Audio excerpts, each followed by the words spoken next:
We seek the truth. Would you be handing your resignation to the Minister of Culture tomorrow, sir? No, I will not. The leader of the opposition, you have accused your government, sir, of using the Grenada Development Bank to facilitate the financing of personal loans for certain government ministers. The other side is in no position to talk about those issues, and I will leave it there. We discover new perspectives. You know his leadership style, and so many are saying, why are you coming now to talk about those issues? Now is the time to speak. You have the right to decide who will take over. And you met with Dr. Mitchell, and perhaps you might want to confirm what that meeting was about in your response. But Dr. Mitchell, like myself, are Grenadians. We ask the right questions. why was there no report on the work done of the commission? And how is this new committee different from the commission that was initially established back in 2022? So who are these elements that are using you? I'm disappointed in my political leader. And why is that animating those political conversations now? This is a very interesting question. The Bubb Report with Dr. Kellan Bubb. Thought-provoking, truthful, unbiased, and truly original reporting. Don't go there. You are a technocrat. I mean, you can speak to whether or not it was appropriate or inappropriate for that to occur. Would you have done that as a permanent secretary? Politicians get the information from wherever source that they can. That's going to be the extent of your answer. Yeah. Don't go there. There's a lot of noise around the data protection bill that, in my respectful view, is not warranted. I was one of those making noise, and it's simply because I was concerned about that specific section 33. Don't go there. Are you going to be offering yourself up as political leader of the party?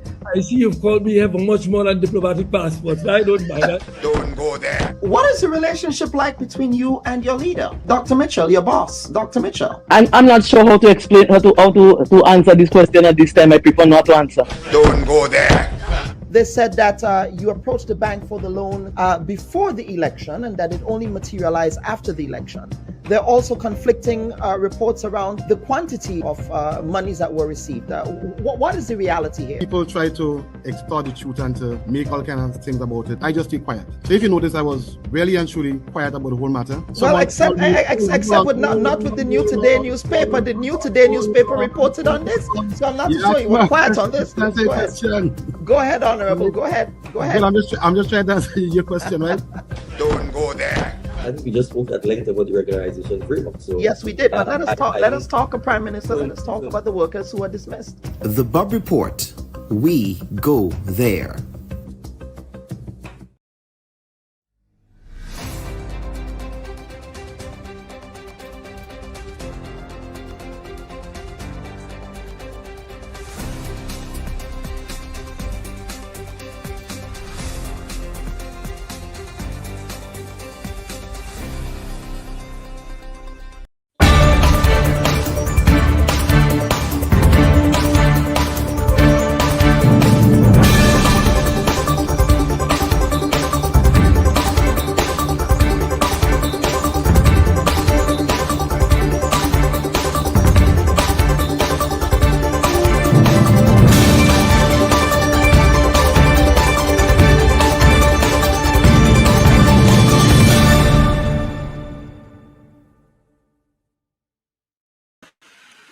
A pleasant good morning to our viewers and listeners, and a happy Sunday to one and all.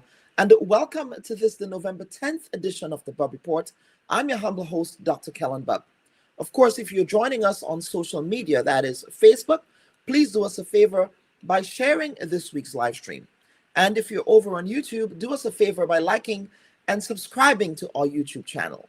Your engagement with our YouTube page causes us to grow and reach a wider audience. Of course, you can also catch a repeat episode of the Bubb Report on GBN Television this Wednesday at 5 p.m. and on WPG10 Television tonight at 8 p.m. And viewers and listeners, for the first segment of the program this week, we are going over to our sister nation of Antigua and Barbuda. Of course, the sister nation of Antigua and Barbuda, they were rocked by a murder this week. Some were saying that it was an assassination, but clearly we do not have a motive on this issue. Now, the murder that occurred was the murder of Mr. Asot Michael, who was an independent member of the Antiguan Parliament and a wealthy businessman who ascended through the ranks of the governing Antigua and Barbuda Labour Party. He served as a minister for some time. Now, although he was well known for being a philanthropist among his constituency, he was also barred from running on the ABLP's ticket after various controversies, including an international bribery scandal over what he had denied wrongdoing. Now, he successfully ran as an independent candidate in the 2023 election to retain his seat in Parliament. Michael was found dead on Tuesday in his home on Antigua's west coast when a housekeeper reported to work and discovered his body with multiple stab wounds, and he was lying in a pool of blood. It was the first time such a crime had been committed against a politician and sitting parliamentarian in the state of Antigua and Barbuda. And here to make sense of these developments is, of course, Mr. Garfield Burford of the Antigua Broadcasting Service. Mr. Burford, welcome to the Bubb Report this week, sir. Thank you so much, Dr. Bob. Really great to be with you again, as always, and pleasant Sunday to your listeners and to your viewers. Absolutely. So, Mr. Burford, let us talk about this event that has rocked Antigua. Of course, let us begin by talking about the person in question here, and that is, of course, Mr. Michael. Talk about the larger-than-life character that Mr. Asot Michael was. It's very rare that you have someone running on an independent ticket in Caribbean politics and winning by the significant margin that he won by. So talk to us about that, please. Absolutely. And of course, Asot Michael, you're absolutely right in terms of the context there, Dr. Bob. Independent politicians, independent or third parties don't do necessarily well. Independent politicians generally don't do well.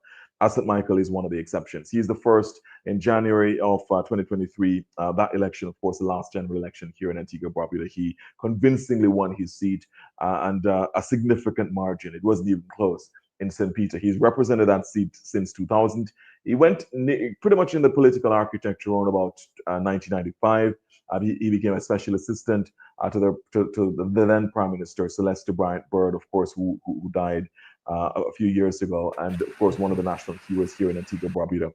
So then Prime Minister Celeste, who of course succeeded his father, Severe Cornwall Bird, the father of this nation, would have given Asot Michael at that time in 1995 the position of he became special assistant or sort of special administrative assistant to Celeste Bird at the time. And then he came up the ranks, essentially became chief of staff 2 years later in 1997. Then in 1999, he was appointed a senator in the government, made leader of government business in the House in 2003. Then he was made Minister of State in the Office of the Prime Minister shortly after that, overseeing public works, communications, insurance, energy, St. John's Development Corporation, etc. And then he was elected in 2004. So this is his 20th year in serving that constituency. 2004, St. Peter, and he's won that seat ever since. Seemed to be very, very kind and helpful. His constituents can attest to that. People, for example, on the scene, I was on the scene, Dr. Bob, when, just outside his home as the police investigated his murder on Tuesday. And everyone you spoke with would tell you about his kindness. Individuals would tell you, look, I mean, they would go to him with a particular problem, whatever the challenge, and he would say, what do you know? Do you need a stove? Do you need can I get you something? There was this lady who spoke with, who's known him for quite some time. He said that he recently moved, relocated to another house. Garfield, your audio is sounding a bit muffled there. Not too sure if something. I'm not. There you go. Sure. You're better now. Go ahead. Better now? Okay, yes. Right. So sorry about that. Right. That's so okay. here's a lady who said, she went to him. She had recently relocated to another house, and she went to him and he said, "What can I do for you?" And she said, "Well, I need some fencing material," and he bought everything. That's the kind of character he was. That's the kind of person he was in the political scene. But he was also a colorful character as well, because there was some controversy around him. He was removed from the cabinet in 2017 after he was held for some time for questioning by the National Crime Agency in the UK. The Prime Minister Brown, acted very swiftly and said, look, you can't be a part of my cabinet. At the time, He was Minister for Tourism and for Economic Development, Energy, and so on. A huge portfolio in the Gaston Brown administration. Of course, just for the audience there in Grenada, when Mr. Michael first came into the halls of power at the time when Celeste Bird was Prime Minister, that was, of course, during the time just before the 2004 general elections, which the ABLP lost, the Antigua Barbuda Labour Party lost to the United Progressive Party. The United Progressive Party formed the government between 2004 and 2014. When the ABLP returned, when the Labour Party returned to office in 2014, then Prime Minister Brown made Mr. Michael Minister for Tourism, Economic Development, Energy, and so on. A huge portfolio that he got at the time. So it was 2017. So 3 years later, he was sacked from the cabinet because of this matter in the United Kingdom. He was questioned in relation to an alleged bribery. A businessman in the UK called Peter Verdi said that Mr. Michael had asked him for $2 million, a car for his mother, and a watch. Mr. Michael denies it, and that matter is still in court in the UK. Mr. Verdi is accused of trying to bribe Mr. Michael.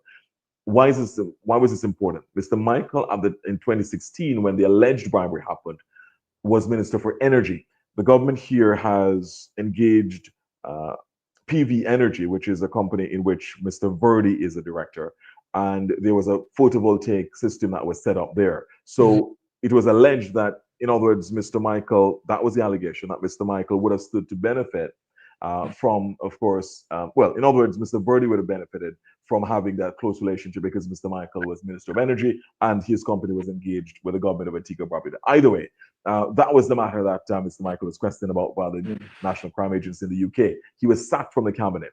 Then 2018 general election, he won his seat again, ABLP ticket. He was put back in the cabinet. This time, a slightly less powerful portfolio. He was given Minister for Investment and Trade.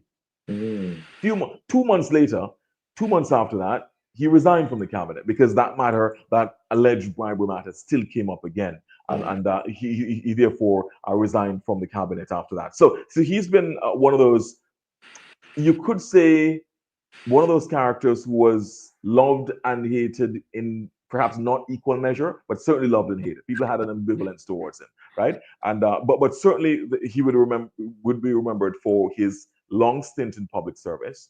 And by the way, in the Celeste Bird administration, he was immensely powerful and influential in that administration.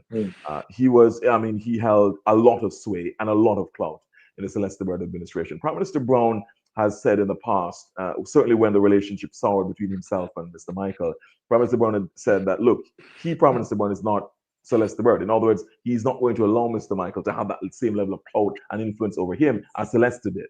And so, in other words, he showed that he could take swift, decisive action if that was necessary against Mr. Michael. And that's why he was fired from the cabinet in 2017, and then he resigned in 2018 after he was 2 months after he was appointed Minister of Trade and Investment. So just wanted to give you some context in terms of, as you rightly said, a larger-than-life character, a character who was, as I said, loved by his constituents. They were absolutely loyal to him because of his largesse, because of his philanthropic efforts, because of, just his outreach. He would buy things to people. He would, every Christmas, people, the children in the constituency, St. Peter, by the way, would look out for gifts and toys and everything. He was just somebody who was going to go all out for his constituents, and that's why they had that affinity towards him. That's why even when he went independent, he still won by a significant margin. Yeah.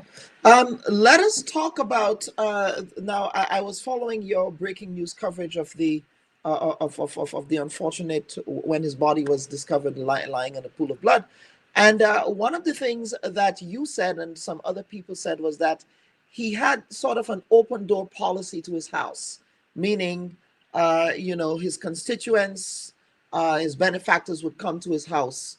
Can you talk about that open door policy and how that open door policy caused him to be a man of the people in his constituency on the ground? Right. So yes, certainly a man of the people would be a correct way to describe Asot Michael. He didn't quite live in the constituency where he represents. So this was another area that he lived called Dry Hill. So it is actually in another constituency. I think it is a constituency of St. John's Rural, St. John's City East, represented by another member of parliament there. But his constituents would always find their way to his house in Dry Hill. It was a kind of a refuge for many people who had problems, who had challenges, and he would always find a solution. He would always find something to assist people there.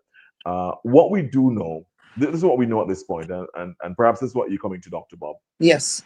Perhaps I'm preempting you, but this is what we do know at this point in terms of the circumstances which led to his very unfortunate, brutal demise. There's no evidence that there was any forced entry. Okay, so in other words, it's not as if somebody broke into his house with the intention to rob or do him any harm. It does appear to be somebody who had gained access to his house, and I mean, it's not clear that there's no evidence, as I said, that this person broke into his house. So that's one. Two, it would not have been unusual for people to access his house because, as you rightly said, he had that policy where so many people would come to his house. And, it's not a situation where this person just happened to have gained unlawful entry into his house. That's not what the police have indicated. That's not what the investigation has led to at this point. So when, in fact, it's instructed, Dr. Bob, that when individuals first heard that he died, without hearing about the murder part. In fact, when I got the call the morning about sometime after 8 Tuesday morning, one of my sources said, Asot Michael is dead. I mean, something, he's dead. What happened? Many people like me, when we first heard it, we figured that there might have been some sort of accident. He might have had a medical emergency, probably a heart attack or something. And then you heard that he was found in a pool of blood, saying, well, that's a little bit strange. And then as the information started to filter through, you got a clearer picture. And then, of course, during the breaking news that you mentioned that we carried on ABS, on all our platforms, the police confirmed that, yes, there were stab wounds, including one very large one to the area of his chest, which would have contributed to his death. But I think one thing was clear. Most people would have indicated, or most people surmised, that they didn't get the impression that somebody broke into his house, somebody targeted him. So it wasn't seen as an assassination. Individuals wanted to find out, let's wait to hear what's the motive. Wait to hear the circumstances. And I think what has happened now since yesterday, a 26-year-old man from Golden Grove here in Antigua was charged for his murder. He confessed, the 26-year-old man confessed, and he apparently told investigators why he did it, but the investigators have not made that public. It doesn't appear to be a political assassination. It doesn't appear to be a political motivation for the killing. And that much is clear. So the investigators have said what it is not, but they have not said what it is. But one thing is clear, that, as I said, that is going to be followed with very keen interest when it goes to the court. The man who is, of course, was charged yesterday, he goes to court tomorrow. So that is going to be watched very, very closely indeed. But either way, the circumstances are going to come out in the wash in terms of, for example, if this issue goes to trial. If a man pleads guilty, then perhaps we might not necessarily hear all the details. But if this goes to trial, let's see all of the information that comes out and the motives. We'll hear about the motives. But the man who was charged, he took police to where he hid the knife that was used for to stab Mr. Michael, and he also showed them all the key evidence. The police wanted to know, Dr. Bob, whether or not anybody else was involved, whether or not he had an accomplices, whether or not he was asked to do it, whether or not something there were other factors at play, other motives. Yeah, right. The accused person made it clear to the investigators he acted alone. He had no accomplices. He had nobody instructing him to do it. Nobody inveigled him to do it, and he acted alone. He was the only one who did it, and that's what they wanted, because we were trying to figure out why was it taking so long to charge him. Because my understanding was from my sources, well, yeah, they have all the information. But the investigators wanted to be sure on that. By the way, the cabinet here approved a request from the police for the London's Metropolitan Police to come to assist with that investigation, and at least two others. 2 teenagers were found dead earlier this year, and so the cabinet said let's get investigators from Scotland Yard to come in to assist the local police to make sure that no stone is left unturned. It does appear that in relation to this case, they've certainly at least gotten very close to solving it. Because they've arrested the person, they've charged the person who says on his own, by his own confession, that he's the one who did it. He acted alone. He never had any accomplices. So let's see how that one pans out. I'm pretty sure that the investigators will continue to look to see whether or not there's anything else, any sort of other variable that they should be aware of. But Scotland Yard is still coming in to make sure that they can assist with other investigations and possibly to mop up more on this one as well. So let us talk about that, because you know, for the folks in Grenada who might not be aware, Antigua and Barbuda is in the throes of a significant crime wave as well. The murder, there are lots of murders, lots of robberies, lots of that. So would also perhaps yes, perhaps a little bit of a hyperbole, Dr. Bob. Not so much of a crime wave, not so much of a lot. Not so much of a crime wave. Okay. Right. In other words, it has tamped down. I mean, in recent months there was an uptick in especially armed robberies. Around that time, right? And around that time, there would have been about 3 murders which spooked people as well. So far, Asot Michael's murder would have been the 11th for the year. Right. So I mean, it's running a little higher than the same, up to the same higher than normal. last year. Okay. Higher than the same period last year. Good. The highest I can remember Antigua and Barbuda having in terms of murders was about 20 or 21, and that was probably about 5 or so years ago. So it is not as high as it has been in the past. So this is November, so we're almost at the end of this year. So 11 would be round about mean or median for Antigua Barbuda. So not so much in terms of a murder spree or crime spree. Right. There were some armed robberies, and the government acted quite quickly in terms of legislative measures and to equip the police more and so on with additional resources. Just wanted to be clear for you all. And thank you for that context. But are people making the connection between these spate of robberies and perhaps what might have happened here as well with Mr. Michael, that he probably is a victim of what is happening on the ground? But except in this case, he knows the person, so that's not necessarily a random issue here in this context.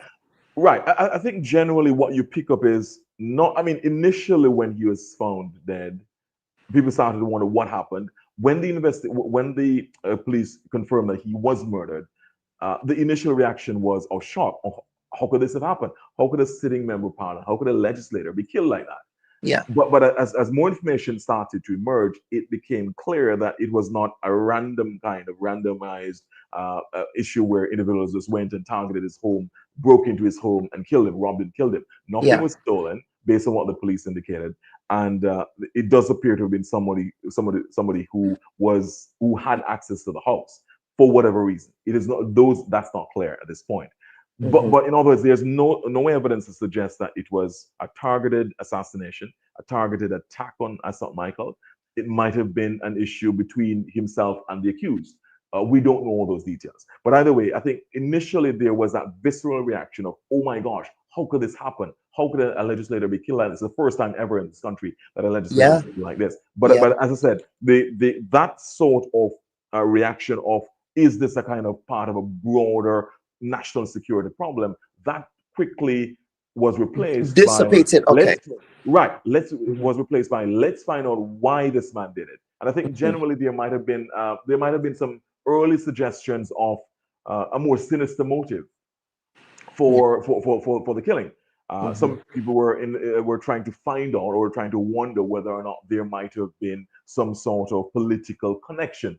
But as I said, the police made it clear that, look, while they have not come out and said, in other words, there is no suggestion from the police, from the investigations, that there's a political motivation for the killing, that there's any sort of political undertone to the killing. What it does appear to be, as I said, a dispute between the two. What they were arguing about, that's not clear. What the dispute was about, that's not clear. But it does appear to be a situation where they both had an issue that resulted, unfortunately, in Mr. Michael's brutal killing. In his mind. So let us talk about two issues here. Of course, I suspect, given that he was a member of parliament, he would be given an official funeral. Yes, you're absolutely right. An official funeral going on. Yeah. I suspect we don't have any dates for that as yet. What's that looking like? Not yet. That's still being determined. That still is being worked out. I mean, I'm pretty sure that by this week actually, we should be able to have further and better particulars, as the lawyers would say, about that, Dr. Bob.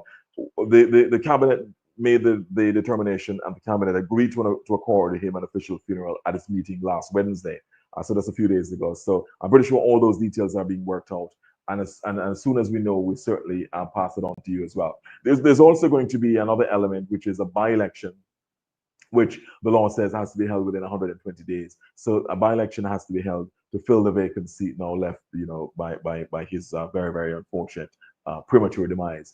And so that will eventually, of course, come up as well. But for now, I think most of the focus is on two things. One, the investigation, trying to find, the court proceedings now against the accused, trying to find out why he did it.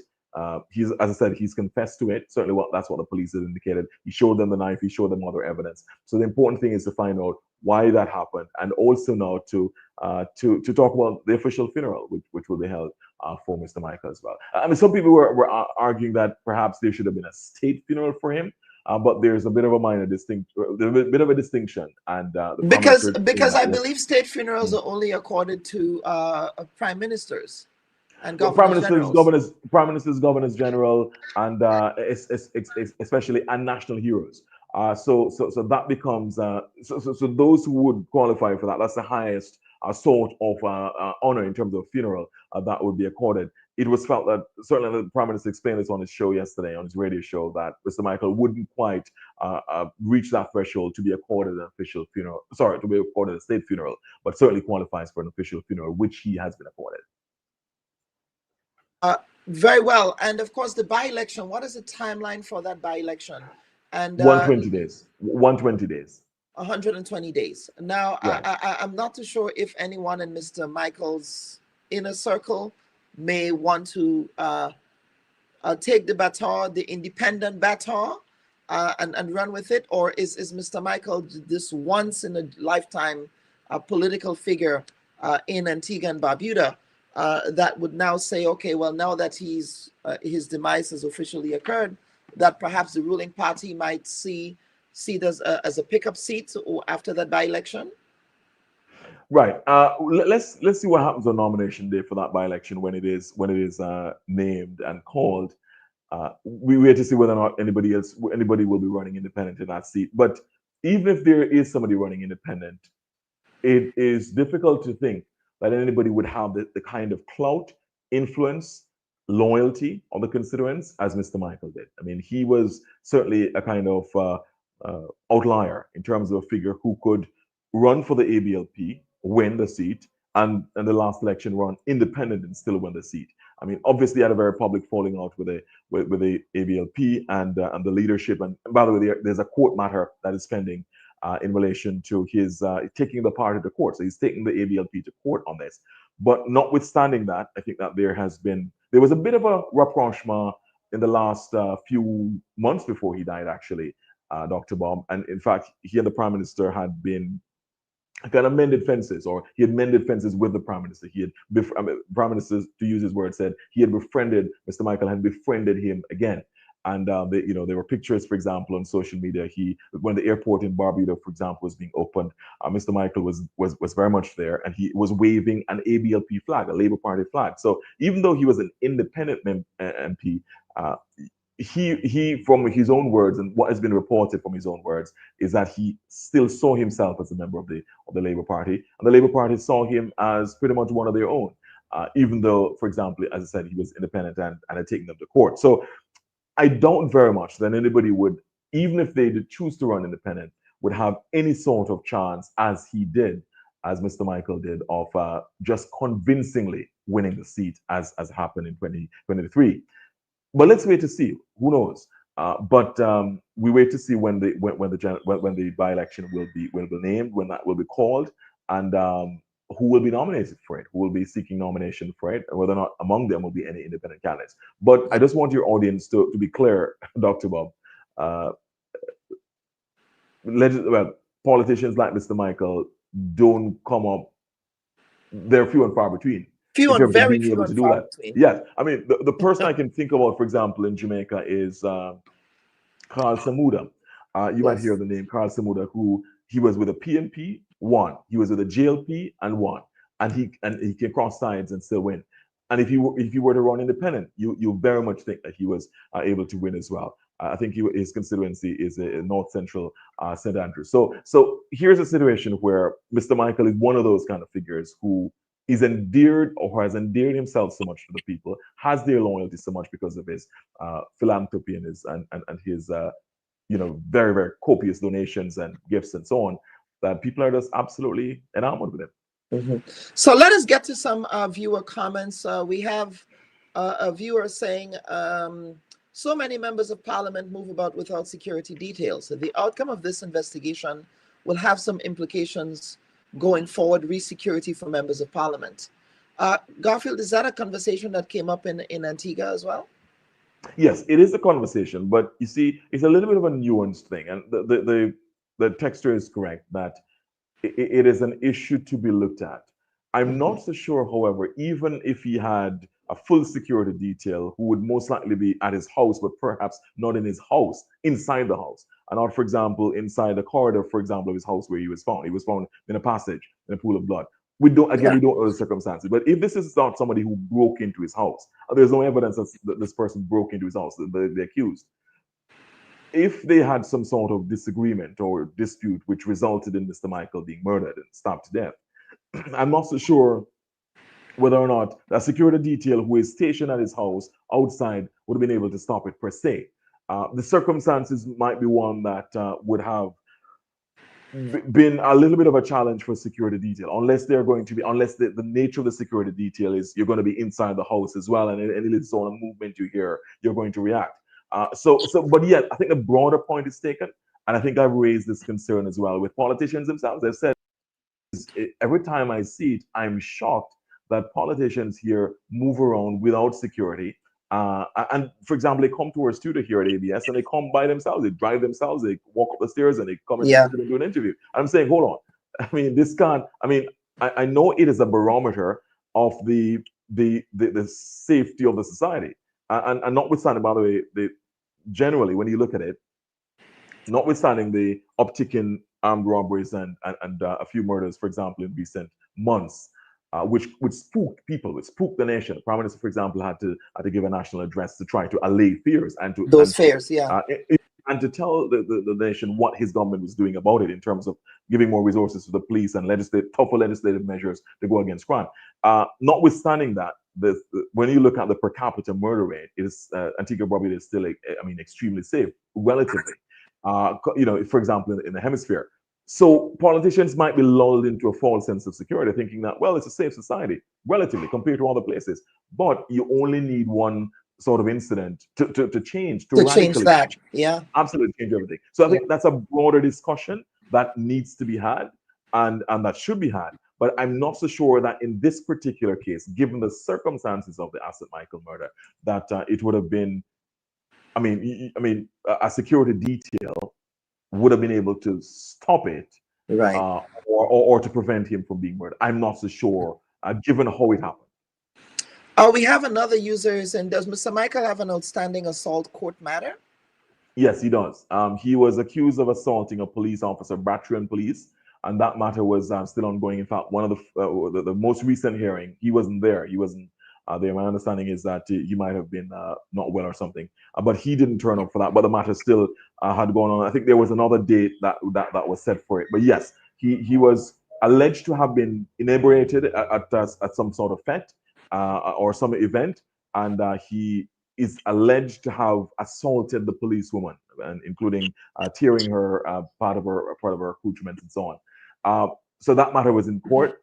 He had protested his innocence, and he had said that it's not, of course, his lawyers were defending him vigorously. But yes, he had that assault matter, which of course now dies with him. We have some other user comments. Let's see here. The mindset of these young men in today's society as well. Hence, leaders throughout the region needs to legislate stiffer penalties for such heartless murders. I think everybody would agree with that. I think everybody would agree with that comment. That I think what we're having across the region, I think that discussion came up, Dr. Bob, in the last few months when there was an uptick in armed robberies, especially, and so on. There was this conversation about how do we ensure that our young men are in a position to. We have to fix our young men. I think that's an issue across the region. It's not specific to one particular country. There has to be both a kind of carrot and stick approach. You have to have tough measures, but you also have to have social intervention measures. You also have to have measures to prevent them, to steer them away from going into any sort of antisocial behavior. And it has to be a kind of multifaceted, comprehensive approach to this. But the texter is absolutely spot on. And in fact, the government here, as part of the raft of measures to respond to the recent uptick in violence, the government had said, let's approach the judiciary, the judiciary to ask them to see whether or not tougher penalties can be instituted for people who commit these crimes, because you have to use that as a deterrent. Those discussions are ongoing, because a lot of what the judges and magistrates are able to do depends on the sentencing guidelines of the Eastern Caribbean Supreme Court. So the view was, let's engage the judiciary. They're a crucial part of the crime and justice architecture. Let's see how they can play their part in trying to send this very strong message of deterrence to individuals who are minded and inclined to go into violent activity. Absolutely. And another viewer is asking, has this ever happened in CARICOM? And then the viewer is also saying that there was a murder in Jamaica, because you are originally from Jamaica. Yes, I'm Jamaican. So there was Dr. Neil McGill, who was a member of parliament, who was actually killed in Jamaica. I'll have to just double check quickly to see whether or not he was actually serving at the time that he was actually murdered. But that as well, Dr. Neil McGill, who was member of parliament for one of the constituencies in St. Mary. There are 3 constituencies in St. Mary. He was member of parliament for one. I think it might have been Western St. Mary. He was, and our viewers, I'm pretty sure, will be able to do a quick check on that as well. That was perhaps about 10 or 15 years ago that he was killed. The circumstances in that case seem to have been domestic. It might not have been a targeted political assassination either. But yes, Dr. Neil McGill would have been the MP. In fact, when I spoke with Peter Wickham might have been about Wednesday of last week, we actually discussed the issue of Dr. Neil McGill as well as a legislator who was killed in Jamaica. Yes.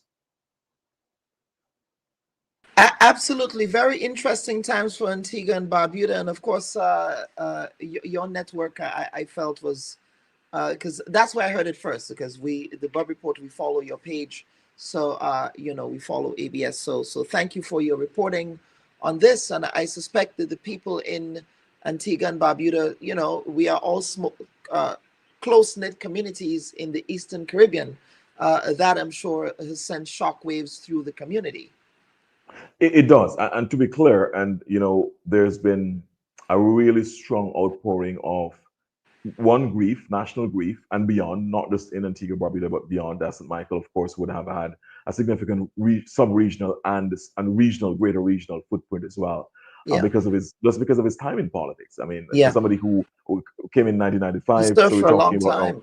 Absolutely, and being an MP for at least 20 years, roughly 20 years. This is his 20th year, went there in 2004 first. So he would have established quite a bit of a legacy. So there's been a strong outpouring of support for his family, condolences for his family, and so on. And there is a kind of, as I said, the renewed focus on ensuring that this doesn't happen again. It is a dubious distinction that that he becomes the first ever sitting legislator to be killed in this country. By the way, he was the first legislator to become an independent MP on mainland Antigua, not Antigua Barbuda, not in the country, but on mainland Antigua. I was actually done around about in the 1980s by an MP in Barbuda, the sister island. So first for Antigua to be an independent legislator. So he's history making. Yeah.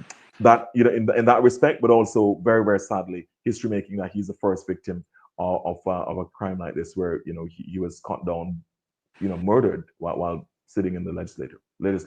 Yeah, absolutely. Garfield, any other final comments before we get to the next segment?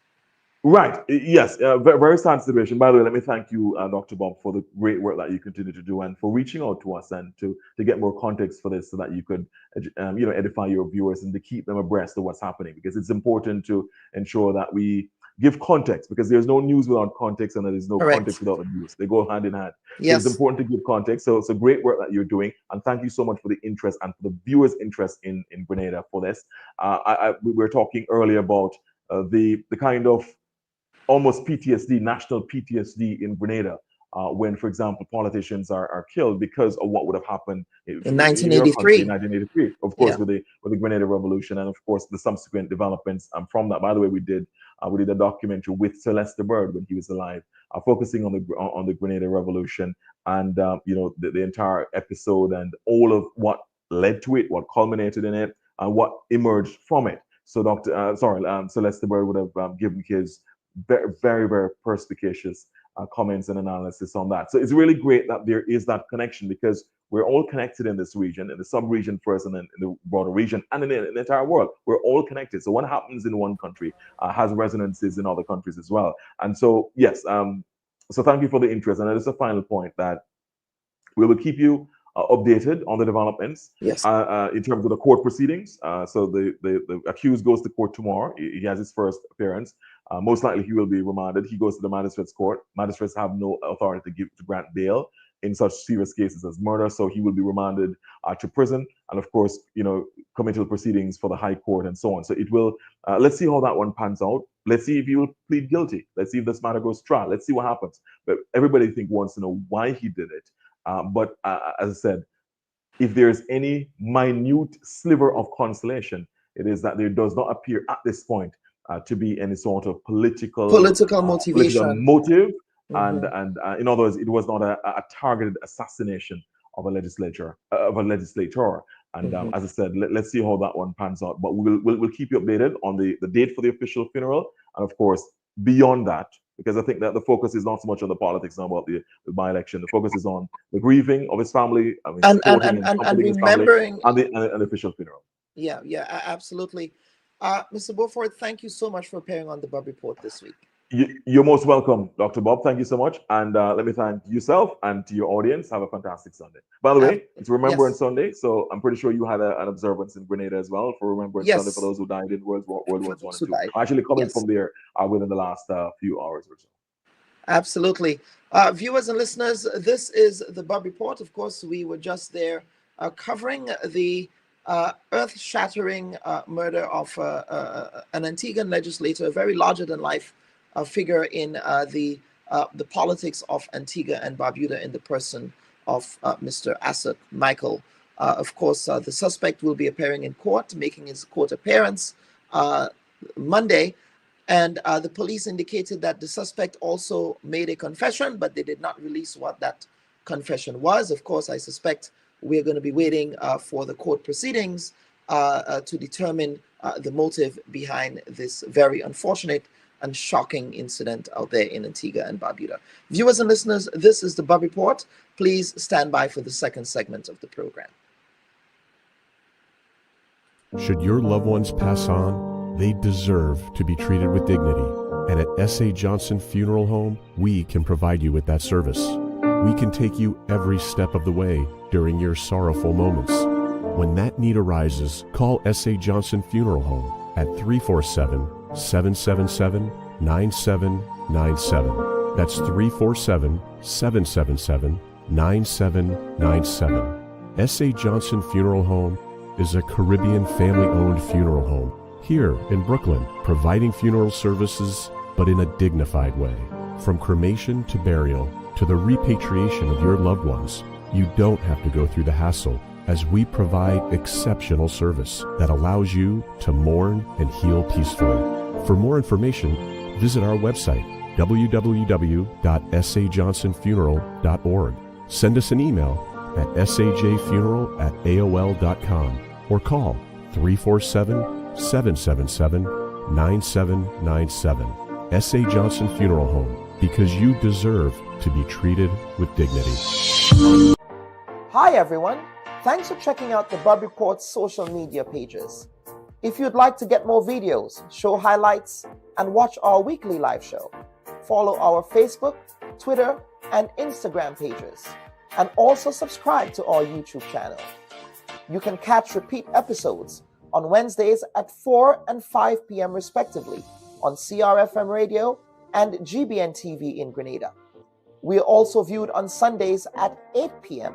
on WPG10 throughout the Caribbean. Thanks for watching.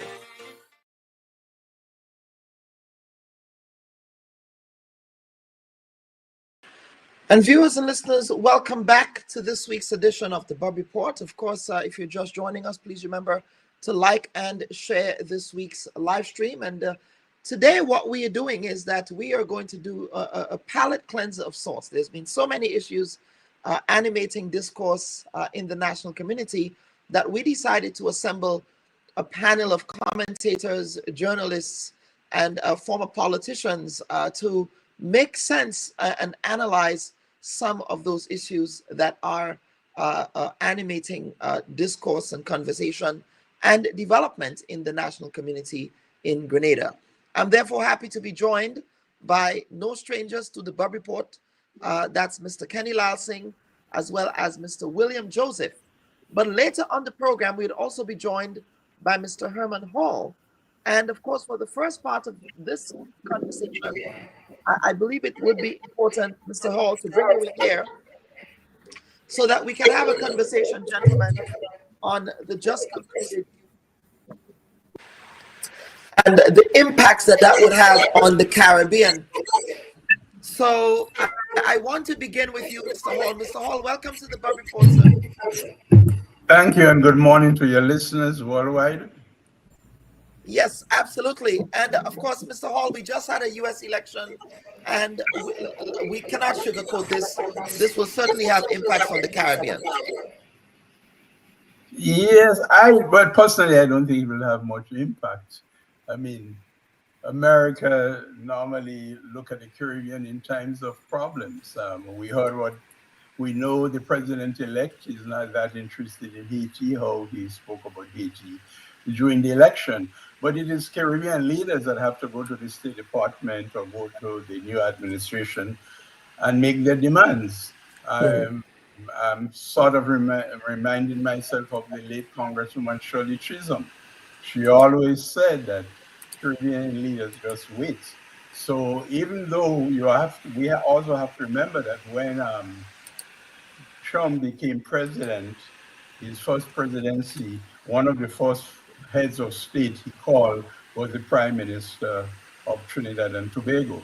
So Trump is quite acquainted with Trinidad, the Caribbean, and it will be business as usual. William, Mr. Hall is saying that it will be business as usual. Do you agree with that posturing, that perspective? Good morning, and good morning to colleague panelists.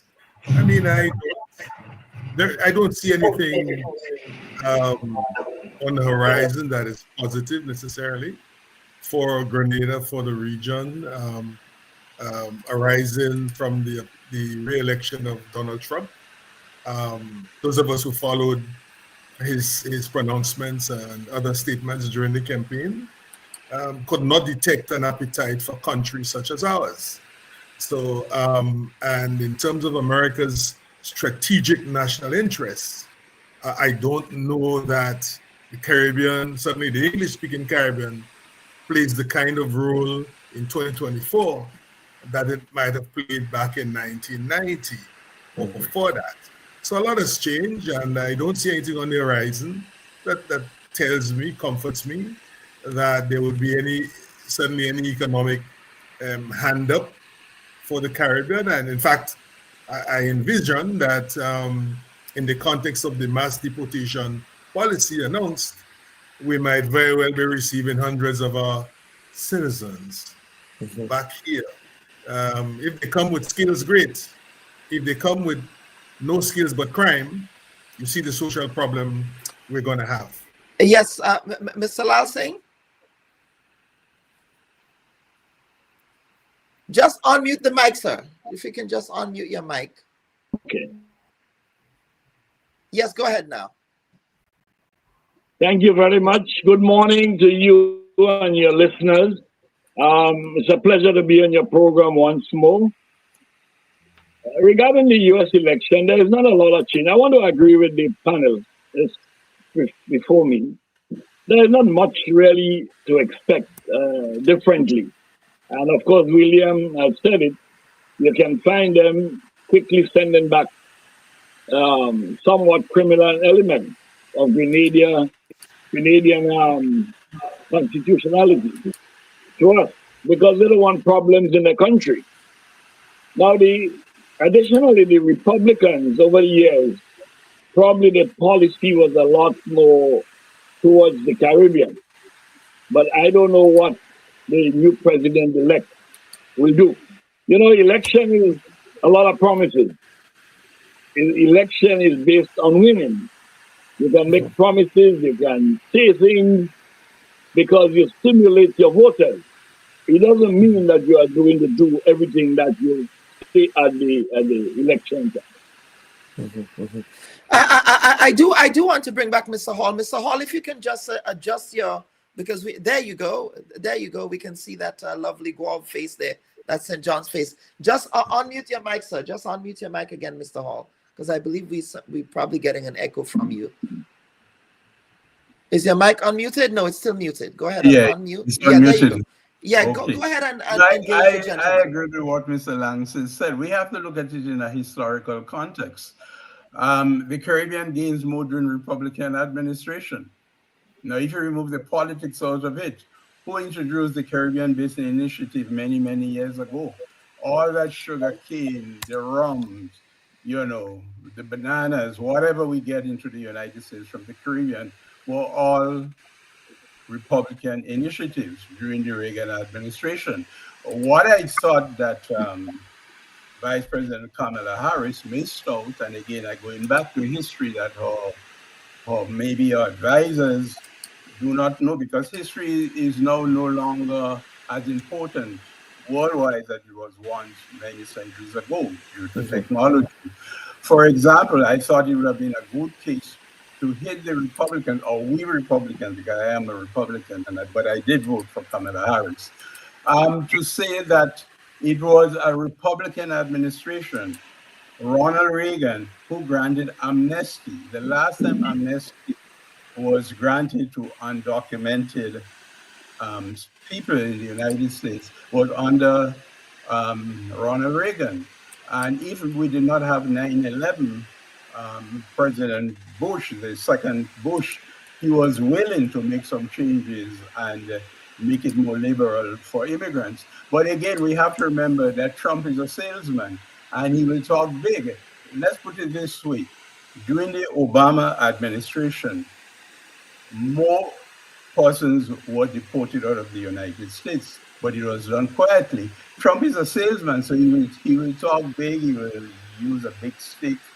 And at the end of the day, I think it will be the same among. But yes, there will be a crackdown. There is no question about it. Just to well, Mr. Hall, I would push back there. You certainly cannot compare Ronald Reagan with Donald Trump in the context of Republican juxtaposition. In fact, one can argue that the Republican Party of 2024 is not the Republican Party of 1984 under Ronald Reagan. So the idea, I mean, you know, Donald Trump is much more xenophobic. He's much more racist. You know, he's for this sort of isolationist perspective of the world, whereas Ronald Reagan was much more for an expansionist, you know, shoring up American imperialism. I mean, he invaded Grenada in 1983. So what say you? Well, no, he invaded Grenada in 1983 because he was also invited to invade, rescue the country. But no, I quite understand what you are saying, but I'm not looking at it in terms of so much of the presidential. I'm looking at it in terms of the Republican Party and what the party. We have to remember that the incoming president will be a lame duck, and he will be controlled. Again, presidents, normally when they have the Congress, because right now he's going to win the House of Representatives and he's going to have and he has already won the Senate. But normally presidents who have both parties, when the same party controls, they usually be having problems. And again, knowing that he's going to be a lame duck, a lot of Republicans as well as Democrats in both in the Senate, in the House of Representatives, who may have been scared that he would be president in 1924. They know he's not going to be president after 1928. So they are going to open up on Trump. You mean 2024? 2024. Well, no, we are saying they know in 1928 he will no longer be there after 1928. So between knowing that they know he's going to be he is going to be a lame duck president. In other words, that's his second term and he can't run again. Right. So they'll be more aggressive. No, in the last 4 years, everybody knew he was going to be president one more time. We all saw the division within the Democratic Party. Again, you remember even before President Biden had that poor debate with Trump, there were already people in the Democratic Party asking or suggesting that Biden should not run for the presidency again. So there were internal problems in any event within the Democratic Party. But I don't think that it will be as scary as one is making believe. As a matter of fact, I know I'll be in Washington, D.C. for the inauguration. Well, of course, you also have a magazine, so you cover that. But you said it would not be as scary, but for immigrant communities who are under temporary protected status, we're talking about Haitians, especially in the context of Haiti. We're talking about Venezuelan migrants. Of course, we're also talking about Cuba. You said it would not be scary, but it was the Trump administration who placed Cuba as a state of terrorism. And so there is that intention to tighten the sanctions, and we see what the impact those sanctions continue to have on Cuba. Okay, but maybe when I'm going to Washington, I'm not going as a journalist. I covered 2 or 3 inaugurations in the past. I am going as a Republican, as elected district leader Republican here in Brooklyn. But again, as I said, there are people who is going to be hopefully controlling him. Yes, he's going to crack down in the early years, the first year. He has to show the electorate that he's doing what he said he was going to do. But he's not going to be as harsh. Trump is a businessman. Could you imagine if he was to crack down on immigrants in the major cities, Baltimore, New York City, Boston, where all the construction, Miami is taking place? Who do you think are the construction workers in all of those places? So common sense is going to prevail. His advisors is going to keep him intact. And I don't believe we should be believing all the rhetoric we had during the campaign. So are you saying that this man governed in poetry, but campaigned in poetry, but will govern in prose? Is that what you're saying, Mr. Hall? Sort of, but again, I'm looking at it in a very broad sense, and we tend to blame Trump. We should be admiring for what this man went through. No, I am not a Trump supporter. I am on the other wing of the Republican Party. So what wing is that? Because that wing is no longer.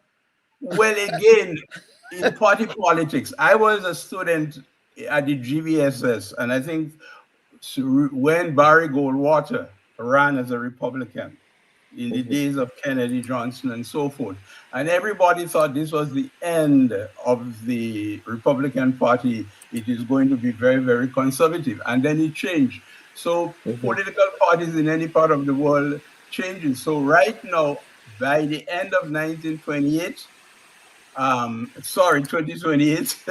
Trump is not going to be as powerful as he was once. So you are predicting that that stranglehold that he has on the party, the man that said to the Republican Party, do not sign on to the immigration bill that the Republicans proposed that the Democrats agreed with, that man who instills fear, shall we say the fear of God into the rank and file of the party, that influence is going to win over time. It is going to win. He instilled all his fear because he's a campaigner. He said what he wanted the electorate to do. And so I'm not really scared. But yes, he's extreme. We all know that. but there will be checks and balances. I don't believe that this incoming administration will be as chaotic as his first administration. But yes, let us get to some viewer comments here for you, Mr. Hall. Let's see here. Somebody saying disagree with Mr. Hall. Mr. Trump so the Republican Party would last beyond his presidency. No Republican will get elected without Trump's blessing. So as long as he's alive, Mr. Hall, history is the best teacher. Trump has a history on the record. Your thoughts? Yeah, but again, we have to remember in American politics, both parties never respect a lame duck president. Everybody's will be with Trump between now and 2028. There's quite a number of people in the Republican Party who really did not want him to be the nominee. They wanted a more middle-of-the-road party. But now we know that he's only going to be there for one term. So you will get, for example, he's going to definitely lose the midterms.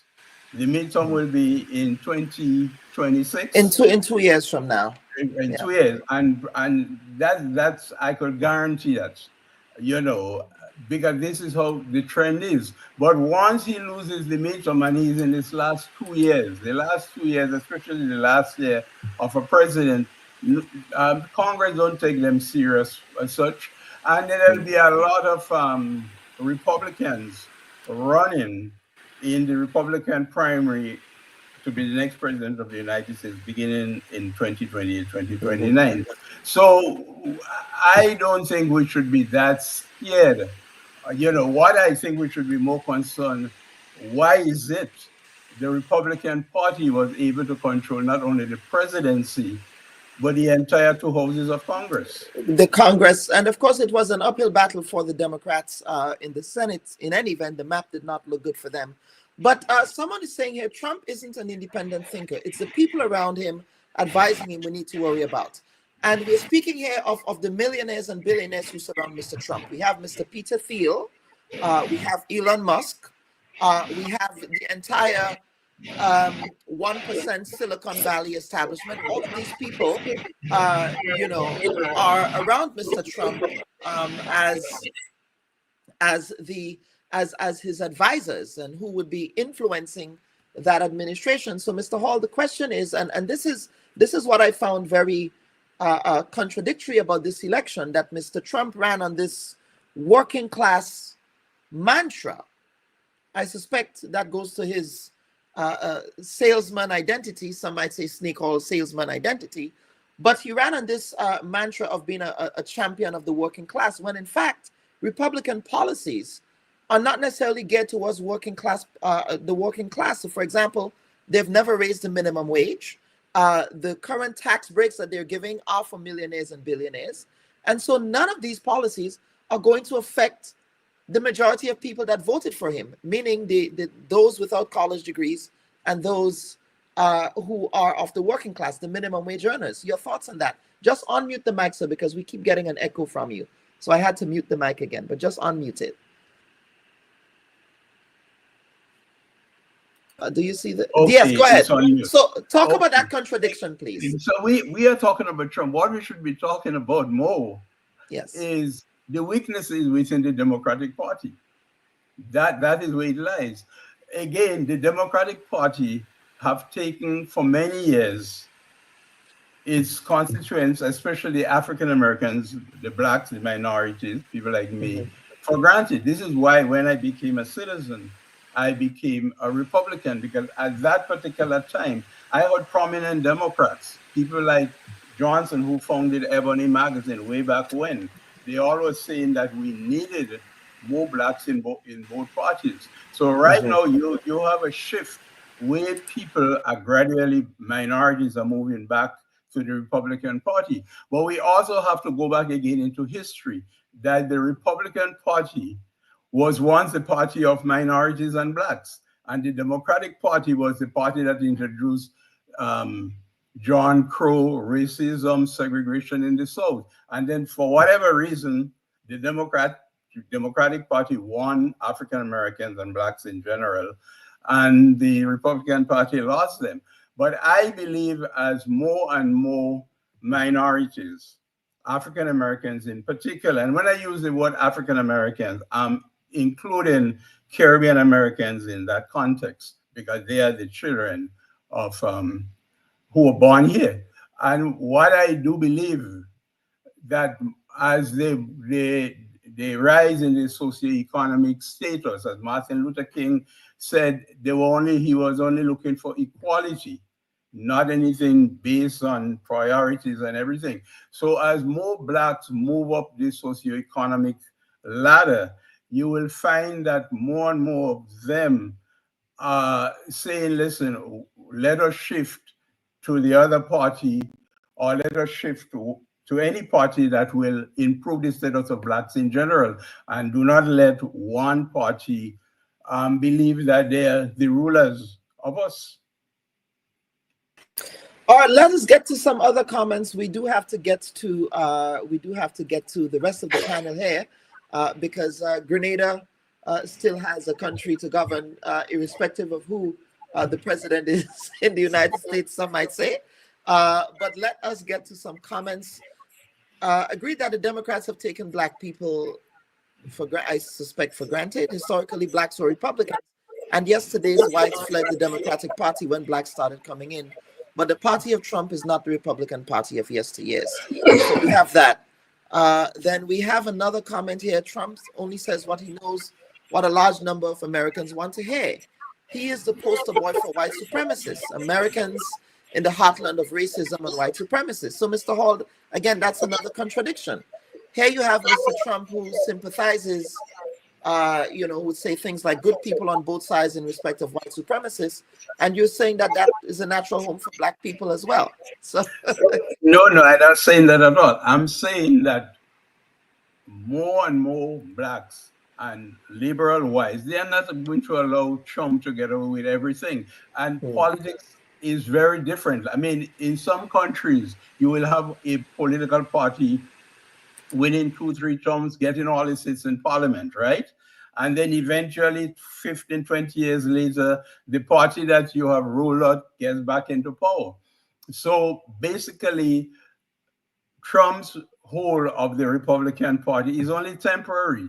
This is why, as I sit on the Republican Executive Council here in Brooklyn, and while most of them, especially the Russians and the conservative whites, they have been with Trump all along, I have never been a Trump supporter because I know eventually that's just temporary. So by 1930, in a few years, which is a very, very short time, Trump will be out, the Republican Party will become mainstream, and we will have even more Blacks running. For example, in 1928, for the election of 1928, don't be surprised if a woman by the name of Sears from West Virginia runs for the presidency. No, she will not be able because she was born in Jamaica.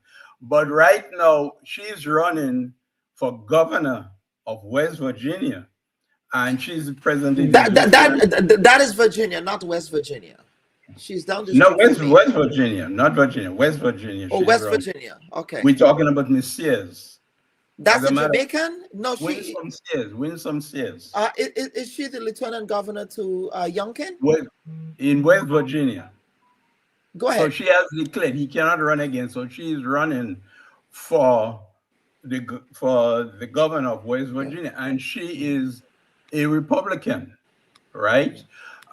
So you will get a lot of dynamics is going to change. And as I said, more and more Blacks who are moving up the ladder, they will eventually, after a time, you will find maybe in another 20 years, 30 years from now, both parties, the two major political parties, will have equal amount of minorities. Equal representation. Okay.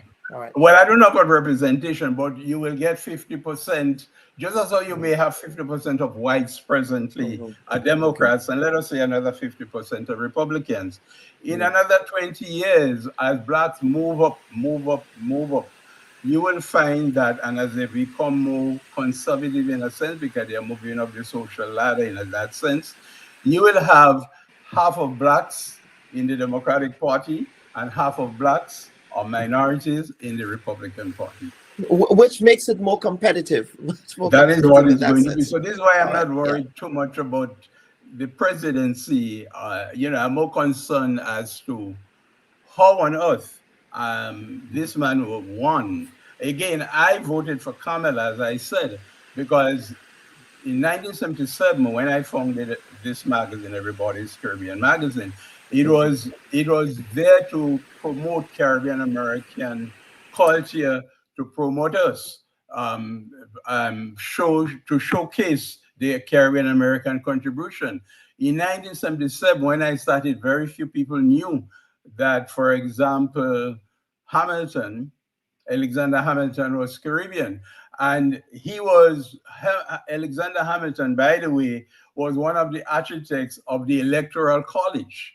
And then again, getting back to Alexander Hamilton and history, young journalists or today's journalists trying to tell us Trump is the first time this has been happening in modern American politics, but it is not so. From day one, from the day in 1783 when Britain officially recognized the United States, and the United States totally became a nation, in 1783 during the treaty, from that time, politics have been very, very tough from the beginning. I will use a word that may, and I hope, and I want to say it very slowly, so your viewers will not be offended. I want just to tell you how the state of the original politics, which was the Republicans and the Federalists. It was Alexander Hamilton versus Thomas Jefferson. It was Alexander Hamilton versus John Adams, the second president. And to tell you how politics was just vicious, and again, I will be very, very slow so that no listener will misunderstand me. Mm-hmm. Hamilton was said that his mother was a hoe. And let me tell you what I mean by that. In that context, in those days, 200 years ago, if a woman is married, she divorces, and she remarries, or she meets another mate, she's considered a hoe because she was one time married. For the gentleman, the former husband, he could remarry 1,000,000 times and he's considered a gentleman. So because of that, because Hamilton was born not in wedlock, because his mother was married, she divorced from Nevis, she moved to St. Croix, and she had 2 sons out of wedlock, one of whom was Hamilton. So that's to tell you how politics was vicious then, just as how it is now with Trump. So in 1801, 1798, and so forth, Jefferson, Adams, and all of them, they describe Hamilton as the son of a bastard. He was called Black Sam, and they said publicly his mother was a hoe. Now, in that context, remember, we did not have Facebook. Everything was the print. There were no such thing as telephone. There were no such thing as motor cars and everything. But could you imagine if that was happening in the 21st century, in 2024? The whole world will know about that. So politics in the United States is not really surprising as to what happened. It has been going on a very, very long time. It is just that history is no longer, as I said before, a major field of study. So today's journalists will just tell you about recent American politics. So what Trump is doing is nothing different than what Jefferson and Hamilton and Adams and all of them did 200 years ago. Well, Mr. Hall, we would certainly be watching this space, and we would be having you here, I suspect, for a future panel where we'll be having a conversation on the whole issue of this mass migration, that mass deportation, rather, that Trump intends to embark upon, because it will inadvertently, most directly, and most certainly, mutually assuredly, affect the Grenadian community. Oh, yes. And the Caribbean community. So that is something we have to prepare for. But we would certainly be getting back to you on a conversation on that. So thank you, Mr. Hall, for joining us today, sir. And just before you leave, in 1 second, I just want to say my book, From Alexander Hamilton to Kamala Harris, it will be out maybe in 2-3 weeks' time, which gives you the progress or the contributions of Caribbean people, Grenadians, Peter Otley, the labor union movement to America. Yes, absolutely. Viewers and listeners, Mr. Herman Hall. Mr. Herman Hall, thank you. Let me bring in the rest of the panel now. I have, first and foremost, Mr. Raul Titus, my colleague. Happy birthday, sir. Happy birthday to you. Belated. Thank you very much. It was on Friday. Belated birthday. It was on Friday, but I suspect you are still in celebration mode. Oh, yeah. I don't know how you woke up and came to the program, but thank you, sir. Yeah. Happy birthday. Thank you. you know, buddy. Willie, go ahead. I didn't know Raul was a Scorpio, man. I mean, welcome to the fold, bro. Thank you, Willie. Thank you. You know, I always remember him doing commentary on a football match between River Road Rangers and Point, and he says, "Here comes the fellas from Rangers in their red, crimson, bloodshot uniform." Remember that? Blame Paul Roberts for that. Blame the legend Paul Roberts for that. Wonderful, man, wonderful. Yes, of course. Raul is someone, of course, that I worked with. We didn't work for a long time, but I interacted with Raul as a young reporter, because that's one of the things about me that all of the veterans in the Grenadian media establishment will tell you, that I always asked questions. I was always curious.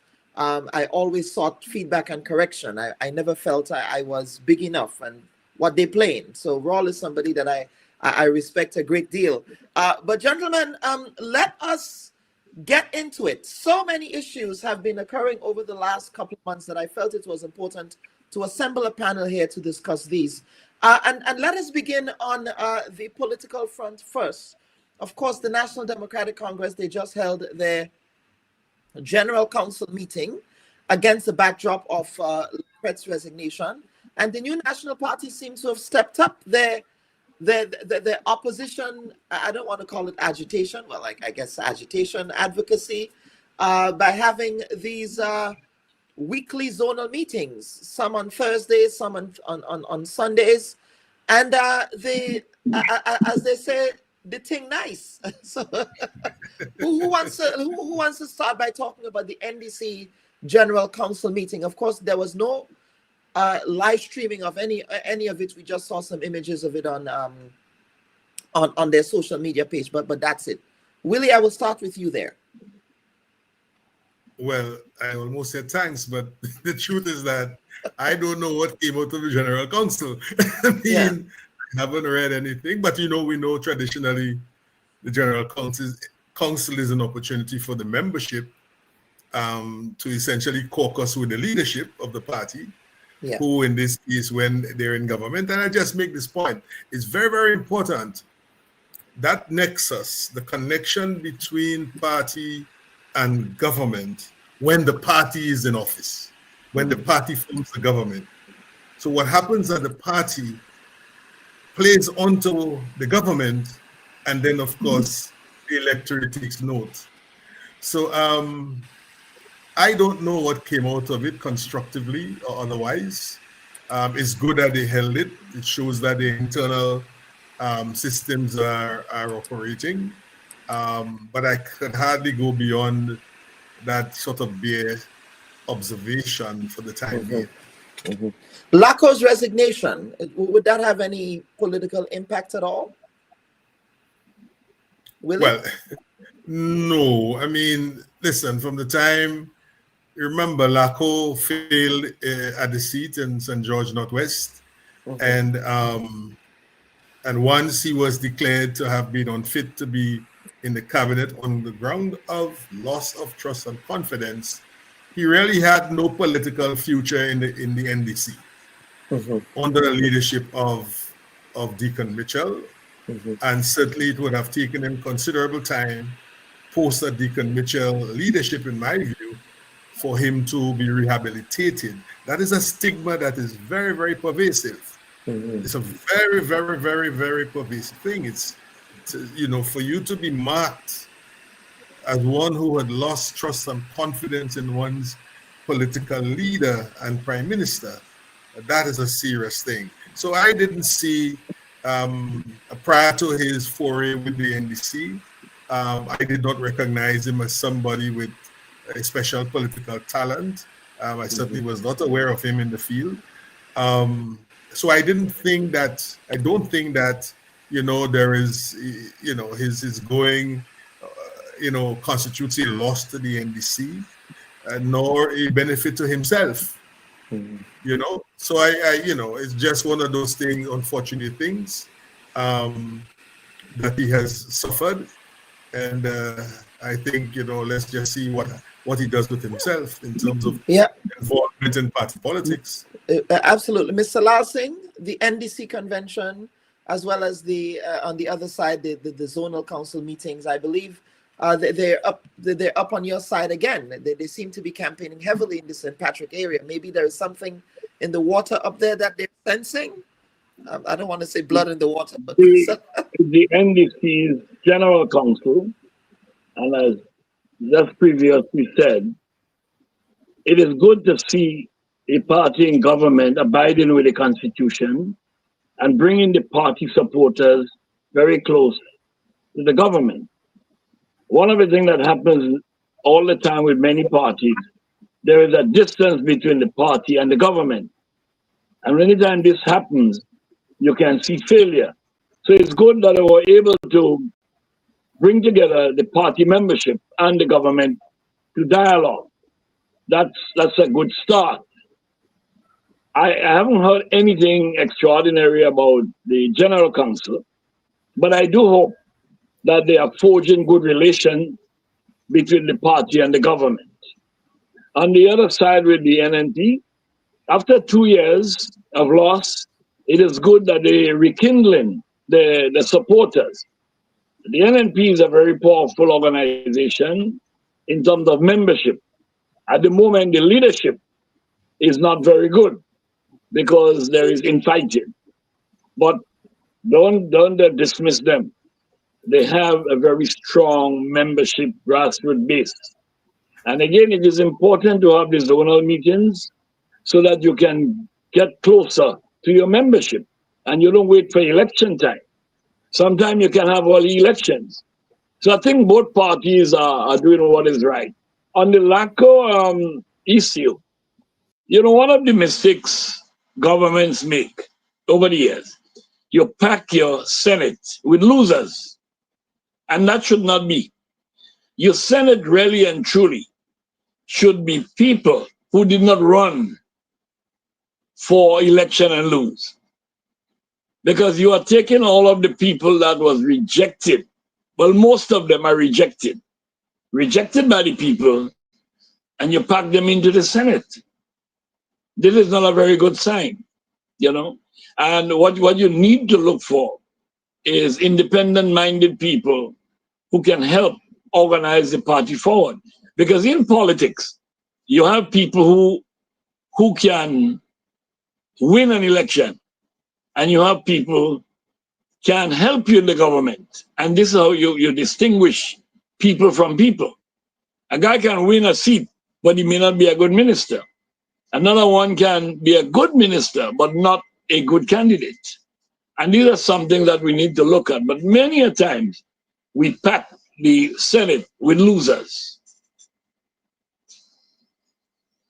Well, let me bring in Mr. Titus here. Mr. Titus, you are from you're a neighbor with LACO. Is he going to give you an exclusive interview? Because certainly he's not talking to the media, which I found. Thank you. Just before I comment on LACO, I just want to comment quickly on the NDC's General Council, and one has to wonder if it is good political sense.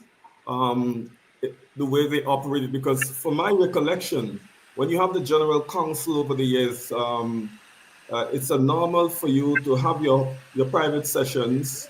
And then a public session. And then the public session. And we Yeah. have to understand that, as Willie said, the connection between the politics and well, the different organs of the party, because public information emerges from that platform, that structure.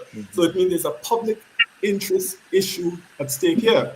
So I know the Prime Minister, Deacon Mitchell, said we're doing things differently. I don't know how exactly that is defined. But you have to wonder if it is a good strategy or bad public relations strategy to shut out the media from the public component, not the private component, the public component of the General Council. So I just want to put that there as something to observe. To see if this is a trend that continues. On the LACO issue, though, I think it is unfortunate and sad how he was treated. I don't know where his mind is in terms of political direction. I do believe he has a lot of potential. He grew up in my region. We know him a lot. He was doing quite a lot at the ground level. And Mr. Lawson talk about grassroots and ground politics. All politics is local. All politics is local. And the LACO was building his brand, his way, moving through that constituency and pulling a lot of support with his group. He was even pulling NNP people, supporting him, building his group, and putting down bus shelters and mirrors, reflection mirrors, so you could see traffic. He was going from project to project, going through the community. So he was really building a brand. He's basically doing what Keith Mitchell did many moons ago, in terms of building his reputation by going through the countryside and putting in roads and so on. So he basically started that. I think he has potential because he was getting a lot of support. I think he should continue. I don't know where he's going to go or what he should, how he's going to evolve, but I think he has a future in politics. He does have a future in policies, to what you're saying here. Now, of course, speaking of public, and I'll bring back Willie here. The Prime Minister has been on a media tour. He made his way over here to the Bubb Report last week. The reviews were mixed. Some said that I treated him with kid gloves, but I felt as if the questions that I posed to him were not posed by other journalists. So on that score, I felt as if the job was done in respect of articulating those issues. Perhaps there was not a lot of time for follow-up, and I would agree with that I should have asked more follow-up questions. And in retrospect, I take that criticism. But let us talk about reaction to the Prime Minister's media tour. The Prime Minister seems to be the wholly owned subsidiary of the government in respect of the government's public relations. Outside of the Prime Minister, where are the other government ministers? We're not here, some of them don't make themselves available on this platform. The last one who was supposed to appear on this platform, he canceled the morning off. So Willie, let's talk about that media tour that the Prime Minister just embarked upon. And is there a motive behind it, behind just innocently deciding to speak to journalists and media personalities? Well, this is a very important question you're raising. But before I respond, I want to spend a minute just to tag on to something that Kenny last said, and that is, it is so valid that the limitations of the political party, because by virtue of how they operate, by virtue of the appropriation of power once victory is secured, those limitations become the limitations of the government because they're not opening up the box. You see, so the skills and talents and so on that exist in Grenada outside of in this case, the NDC, are hardly ever tapped because the persons who possessing them do not belong or carry party membership, and therefore they're hardly ever counted. And to the extent that they're not counted, it means that Grenada loses in the end. And that affliction runs very, very deep and impacts the performance of the regime. So I agree with Kenny entirely that if we did something more with more depth in our thinking regarding the use of the Senate for the benefit of Grenada as distinct from the benefit of a party, we might be putting ourselves in a better place. So the Prime Minister's recent tour of the media houses. Clearly, I don't know that it was strategic. I think it was largely tactical in the context of public certain noises regarding developments surrounding mostly himself and the Nigeria mission, if one is to call it that, and stuff like that, things that flowed surrounding that. So how is performance of a government communicated to the public? Very simply, on the basis of what people see, what they hear, and what they read. That's how they receive their information. So you have now to be very, very careful. First of all, with the platforms you choose. I have seen things in recent times that do not belong to a press conference. They belong to something else, another mode or model. All right? Press conferences are unique instruments to be used in particular cases. I have not seen the use of national addresses. And then, when a prime minister announces a national address, no, that is unfiltered. There's no media that's needed to communicate that to people. That is coming directly. And so the listenership, the biggest listenership a prime minister can have is on the basis, in my view and experience, of a national address. A national address. We haven't seen any of that. We've seen these press conferences. And in the course of these and media interviews, and in the course of these things, we are hearing information that, for the first time, in other words, it's not information that the government sat down and say the people should know that and let us tell the people that. It is information largely extracted from, in this case, the prime minister, and then when the question is put to him and he says A, B, C, D, and so on. So there are some issues that are developing there. And then there's the last thing before I shut up is that it doesn't appear that even when releases are structured, are crafted, that people are paying sufficient attention to the details. Then it does not appear that they are paying enough and adequate attention to the details, so that when a release comes out, John public can only go by what the release says. And if there are gaps in the information communicated in the release, you can't blame the public where the public is inclined to think that you are hiding something or says or is satisfied, as I say, the public, that the thing does not add up. And then you are put on the back foot now. You have problems. So I've said a lot, I believe, and let me shut up. Listen, what Willie is saying Go ahead, Raul. Go ahead. I don't know if Willie doesn't want to say or he's being diplomatic, but I'm going to say, you know what I'm going to say.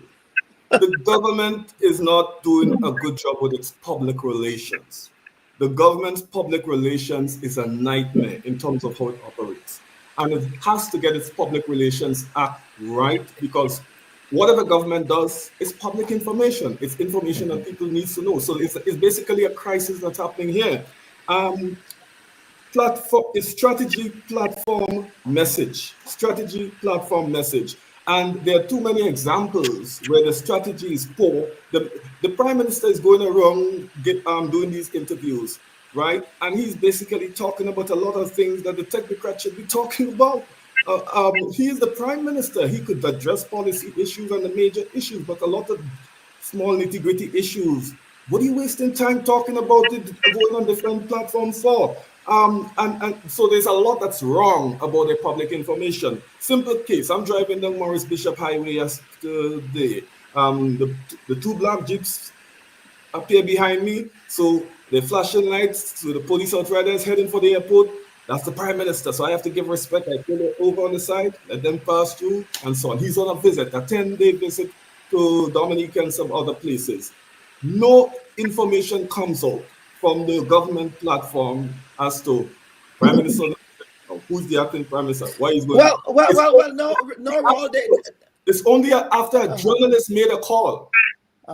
That's when I released it.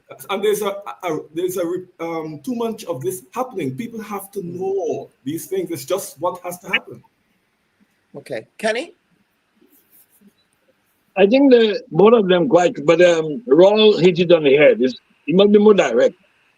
Definitely, there's a weakness with the present government: communication, public information. I think whatever decision they made, not to reach out to the public all the time, because you're a public figure. If you're going on a trip abroad, you're entitled to go on the trip abroad. Please tell the Grenadians where you're going and what will be discussed. Because I've said in a comment before, the Prime Minister can travel every week. He must be going to represent Grenada at something that he believes can bring benefit to the country. And he's told, tell us that. When you come back, you should also tell, and he doesn't have to say directly, you know.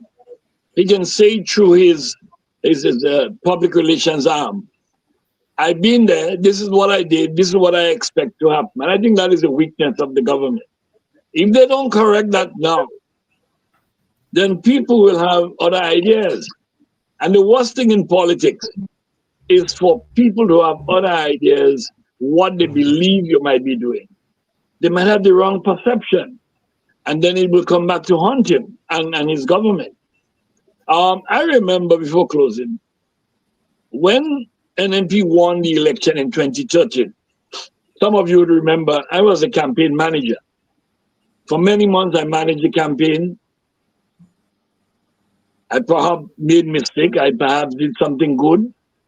And one of the things that I came up with long before we even win the election, we must have a weekly press conference. And that was agreed upon for Tuesdays. We must decide who will go. Because I've said to Dr. Mitchell at the time, you are the first among equals. And in order for the party to be strong, you must delegate responsibilities to all of your elected leaders. Teach them to grow. Teach them to understand politics. Teach them what to say. Let them meet the press. They will make mistakes. They will correct. And as they go along, they become the best. And so that is a proof that every Tuesday, except there was something very important, you would put it up. But if there is nothing important, you will look at all of the cabinet decisions made, and you select the right person to speak to Grenada and its people on what you are doing. And I tell you something, that went on and that made the government very strong and popular. And so I don't know that they have to do that, but I believe there's an absence of communication between the population and the government. See, yes, thank you. Go ahead, please. You see the setup. I think the problem begins with the setup, the thinking. Because there's a difference between leadership and ownership. It's a difference. And if one is posturing on the basis of ownership, then in the politics and in the governance, then one is going to go down a slippery slope. Now, back in 2021-22,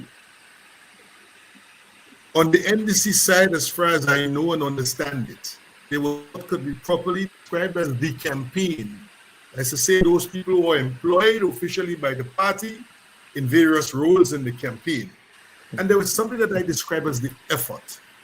People who are not involved in the campaign, but dedicated themselves in terms of contributing, providing inputs and so on to assist the NDC. So I know of which I speak. And I recall very, very vividly that one of the outputs of the effort, remember I call it the effort, was the message to the political leader, the following. that you must understand that the case is the people's case, that they are asking you as party leader to prosecute on their behalf. It is not your case. So if you don't wrap your mind around that, if you don't embrace it, and you find yourself with official power as prime minister, you're going to have problems and you're going to project yourself, which unfortunately is what we have seen in the last year in particular, a projection of the self in circumstances that do not give comfort to a lot of us. And I have said it before, and I'll say this and then shut up. What I see is a regime comprised of essentially young Grenadians, qualified in different fields. No problem with that. Great. But they are practicing 19-knot politics. We ain't going nowhere. If you are this young and you do not read, you don't understand that the political methods and so on of 19 when are no longer valid, and that you need to bring some fresh political air into the space in terms of particularly of how you use power and how you treat people, you are going to end up disappointing a lot of people, which means that you're going to have significant problems on your hand. Okay. All right. Let's get to a quick comment before we move on. There are some, let's see here. Let me pull up this comment about the General Council. Is there, Mr. Lal Singh and Mr. Joseph, both of you are members of the NDC. Is there a public side to the General Council, or is it only a public side to the convention in relation to what Raul said about having a public-facing activity following the internal business of the party at the General Council? I don't believe this is set out in the. I don't believe this is set out in the Constitution. It's just political dilemma. You can decide one way or the other.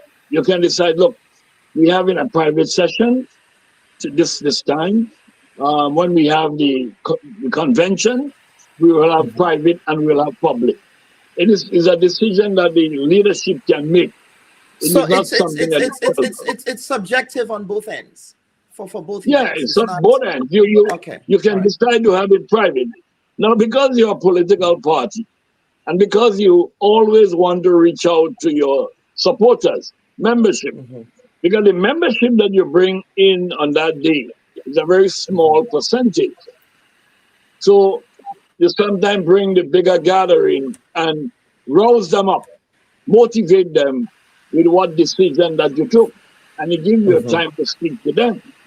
Now, it's all about how you see the politics and how far you want it to go. You know, politics is a dynamic thing. Yeah, William? Yeah, that's very important. You see, context is so much, right? And you look at the context in which this last General Council has had, virtually 2.5 midterm of the regime. Remember, we made the point earlier that when your party forms the government, there's a connection, and things you do at the party level can impact the government and so on. So if you are midterm, which is really where we're at now, and you take a read of things in Grenada with respect to the government's performance and what people are saying about the party and so on, you might well decide not that you should have a session involving the media, but that you ensure that particular and specific information comes into the public domain, designed to address some of what you are faced with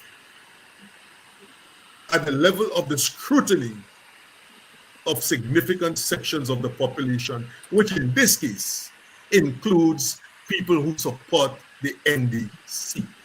Very well. So politics, and this is a modern period.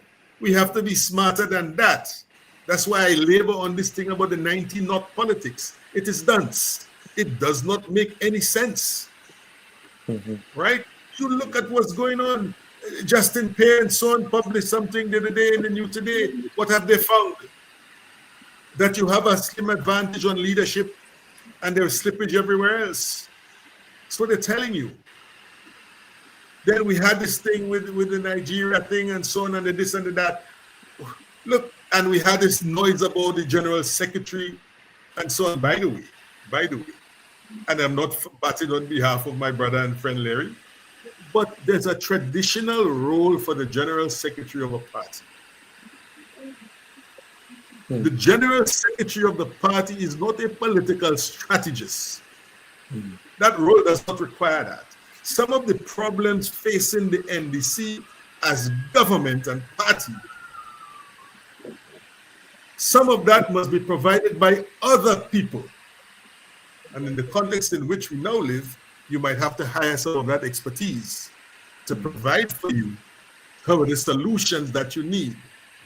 Because your bare General Secretary in a traditional mode cannot, speaking fairly to him, the office holder, he cannot be expected to provide solutions of the kind that are needed to lift the party from where it's now at. And I agree, I'm closing off now, that the PR, Roll, I'm agreeing with you, that PR thing is woefully inadequate. And nobody could tell me, or I think convince any reasonable Grenadian, that the government does not understand and know that that is the case. And therefore, what are you doing about it? Do you think that you could ignore those cries and simply put the Prime Minister hopping around stations from time to time, and that will cure the problem? It will not. You see, so at the midterm, we need to see less flash in the pan moves, less tactical moves, and we need to see now the strategic mind and hand of the regime. That's what we need to see. This is midterm, and it's about Grenada. And that's why I'm talking so passionately. It is the midterms. We are certainly at the midterms without the elections, of course, as we have in the United States. But let us move on to the oil and gas business here. Of course, in the Prime Minister's pronouncement following his trip to Nigeria, nothing around the oil and gas issue came up in the way that it came up through reporting from Nigerian media around crude oil and all of those things. And then later, also Nigerian media reported that, well, of course, we have to caveat this by saying that Global Petroleum Group, they are a private entity. They are not a wholly owned state entity because, of course, we know that a lot of the blocks, the hydrocarbon blocks were leased out. But that came up again while the Prime Minister was in Nigeria. This agreement, we heard about this agreement following his return, but nothing was mentioned in the press conference. So let us tease that out. Roll, I want to begin with you here. Is this oil and gas 2.0? Meaning, remember Dr. Mitchell said that we found oil and gas, and we are going to, it's going to transform the Grenadian economy. When he said it, nothing came of that. Later he said, well, it's COVID, and he gave a number of excuses, and then we heard all these conversation about files, missing files. Gregory Bowen came out and said that, the files were never missing. The Prime Minister was pressed on that on the Bubb Report. He questioned the timeline of Gregory Bowen's declarations and so on. So let us begin to have that conversation, Raul. I'll start with you. I'll go over to Kenny and then William. Well, the issue with the information continues the trend, is that a lot of the times we as Grenadians, we find things out from internationally before it is presented to us here.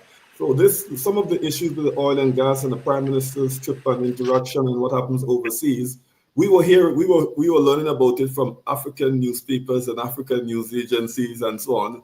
And it's almost like it's becoming a trend now that we find out things first overseas and then we find out about it here. And so that continues the point that we were making, where the way the information is handled and the way information is presented to us. So that point is already established.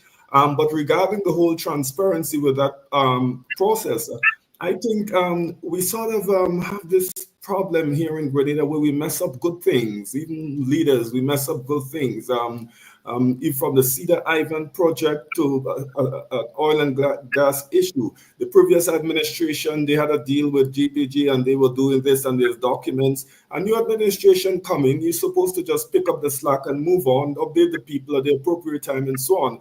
We're fighting and dancing around some issue about the missing documents and the documents, can't find the documents and playing politics over it and so on. So the point I want to make out of this is the fact that one, public information continues not coming from the administration to the people, but we're finding it from other overseas agencies. And the second point is that we need to get our act together as Grenada and as leaders and as Grenadians, get our act together and stop playing this nonsense about everything doesn't have to be nonsense and sideshows, political sideshows, everybody wrestling for political currency. There's the document. So one administration goes out, the next one comes in. So there's a transfer. So what is this issue about the document missing and clarifying when it was all there all along? So the new administration just have to find it or be directed as to where it is. They're public servants who are supposed to know. So all of this thing is a distraction to what we're supposed to be doing, which is to interact with the people who handle it, who doing the drilling and who so on, and find and work in our best interest, in Grenada's best interest. So I don't find that we don't have a record of handling things properly. And then when one administration does quite a few things good, whether it's the welfare program, whether it's the Cedar Island project, whether it's the oil and gas issue, whether it's the money program, whatever it is, whether it's the housing policy issue, our next administration comes in and just out of politics just messes up everything. And we as a public, as a voting public, I find we no longer struggle. We no longer struggle, we no longer protest. We become insular. I don't know if it's the American imperialist impact on us. We move for ourselves and the focus of individuals. So we no longer fight for ourselves as a collective group and so on. And we let all of these things pass by, and then later on we protest when it affects us and so on. So my thing is at the political and at the voting level, we have to, that's our voice, we have to vote on policies to let the administration know when they slip up and when they're doing good. You reward them when they're doing good, and when they slip up, you let them understand that they'll slip up by voting appropriately. And just a quick comment too, I want to bring the healthcare issue into this is another issue as well. We as a collective nation, we want good healthcare. And we don't do anything, we don't protest, we don't demand, we don't advocate collectively for it. But when something happens to one of our family, we're ready to comment and criticize and so on. So I am saying a collective response to inefficiencies in government has to happen for government to change, for government to make drastic changes in our best interest, and government to behave properly and perform properly. If that doesn't happen, and we don't voice our concern, and we don't escalate our advocacy in the direction of government, what happens is that all these sideshows about missing paper and all this nonsense, it will always continue. William. Actually, no. Let's get to Kenny first on that question. Kenny.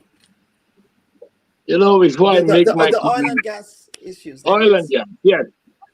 Just to make a quick statement, you don't become a good politician overnight. It's a long process. Mm-hmm. Secondly, if a politician is only thinking of re-election and you understand the psyche of the people you're dealing with, then that is a stress. That is a problem. The question of the oil and gas, the previous government has never, I believe, tell the truth to the Grenadian people. They made you believe there was oil and gas. They made the people believe firmly that wealth will be coming to Grenada. But they never came back and said, it's impossible. They never did. And that is when I believe we get very devious in politics. Because, as William said, and also Rob, we have to be straightforward. We have to come clear. We have to say precisely what is the situation. Now, this present government, you shouldn't have anything to hide. You have inherited the country. You have inherited what the GPG and the oil and gas. Don't be afraid to tell us the truth. And the truth is a real thing that we need. Do we have it? Can we access it? What time span you need? So I don't know why we're getting on with this thing about documents cannot be found. That doesn't make sense. Well, the Prime Minister did say here on the Bubb Report.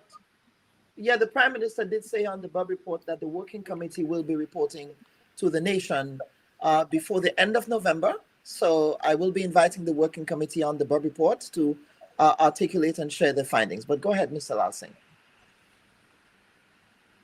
But what I'm saying is that we take too long to say things. We take too long sometimes. We can be more effective if we can assess situation, speak about it clearly, and let the people know what is happening. People will love you more. People will gravitate to you more in politics if they believe that you are sincere in what you are saying. And the reason why they moved away from the previous government is for that reason. You couldn't trust the previous government because they keep you on hold all the time. It's like you're calling a company always on hold. And that's the problem. We keep our people on hold without telling them the truth. And the truth might make you look better if you speak to them, honestly. William? Yes, thanks again. You know, before I touch on the direct question of the oil and gas issue there, let me just say this. You know, elections establish for a regime its legitimacy, right? But the performance of the government in office is based on a balance of confidence. In other words, as you go on as government doing what you must do, the public must be ticking and say yes, yes, yes. And sometimes the public might say no. That's why I say the balance of confidence. You need more yeses than nos and so on. And the thing will progress. One of the things that's happening, before I say that, let me also say this. So this thing is not so much about good works, you know. When I go to the market, I don't hear people say, boy, the government building a new thing for the police, you know, a new station. I don't hear that talk. I don't hear that. I hear people talking about, boy, you hear what a man do? You hear what a man behaving? That's what they're talking about. So we have to understand how this thing really functions. In other words, the cultural standard of government's performance. Now, we have an issue on our hands in this modern society where information comes to you, you don't expect it, but it comes on your door. And so it preempts governments. And so very often in the middle of negotiations, perhaps, where they would wish perhaps not to say anything yet, but they get preempted because somebody has given somebody in the media or something, some information that relates to the thing. So it forces the hands of the government now. But that is the world in which we live. The government ought to have a strategy for dealing with that. So when we go to Nigeria and Dangote and crude oil, that has nothing to do, in my view, with missing files. That has to do with missing files, right? But people begin to scratch their head and worry because nothing is said up front about the issue. What was discussed with Dangote, not even necessarily what was agreed, but what was discussed. Because we hear Dangote on tape saying from his side what it is that his company is interested in. Would he be saying that in media in Nigeria if he hadn't broached those issues with his visiting guest, the Prime Minister of Grenada? The answer is no. The thing speaks for itself. So if that is your reality, come forward and say, listen, we looked at the question of possibilities and so on in the area of that, and we're not yet at stage whatever, but this is one of the things that was put on the table. And it is for future development and so on and so on. We could put the position in that way. But if we say nothing, and then information comes out, you see how we begin to look as if we are deliberately withholding or hiding information. And then that colors the balance of confidence issue. So this thing is not personal. It is never personal. This is public business, right? And I think the sooner the adjustment is made in the minds of our leaders, the sooner the thing will begin to function better. It is not about you as an individual and the office that you hold. It is about the country that you serve. It's the key.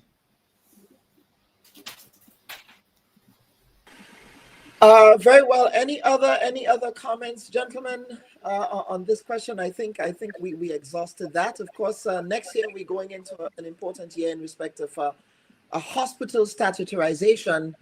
We know that Mount Sinai Hospital is now doing some consultancy work in the context of current hospital services.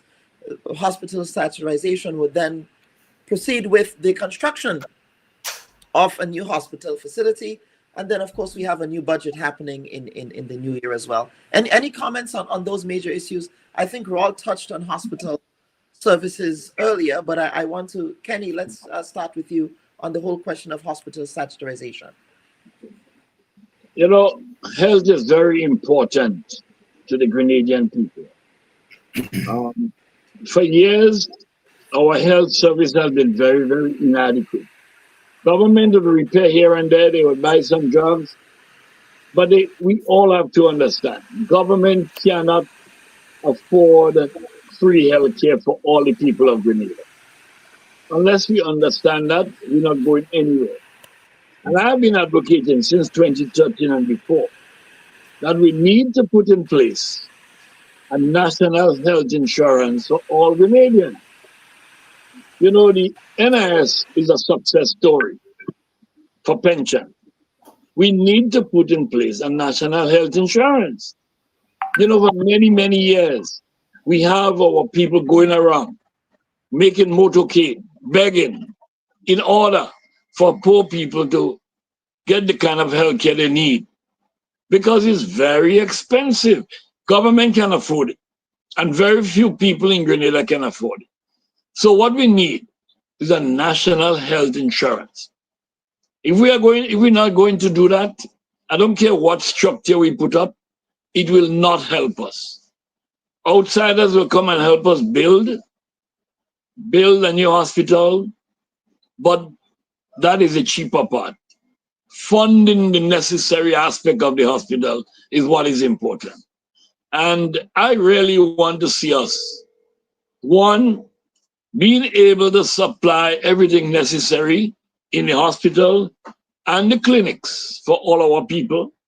But more importantly, we need to put in place a national health insurance for all Grenadians. Failing to do that, I don't think healthcare will change. But except Mr. Lal Singh, we did have a national health insurance entire concept paper done by the previous administration.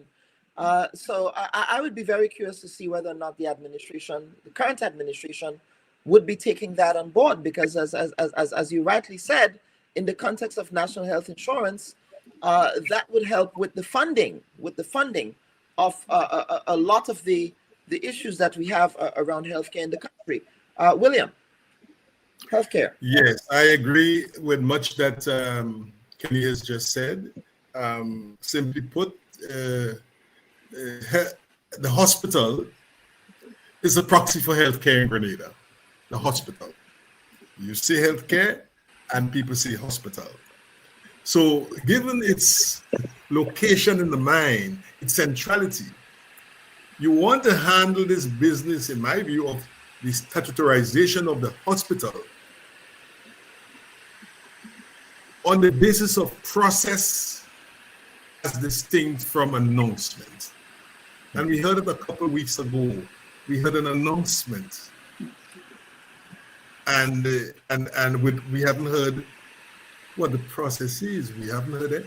I mean, there is a law on the books regarding the statutorization of the hospital, From 1998, yes. They're about, yes, and so on. But okay, it was held in abeyance. But if the government decides that, listen, that is the direction in which we should move, it seems to me that a process should be designed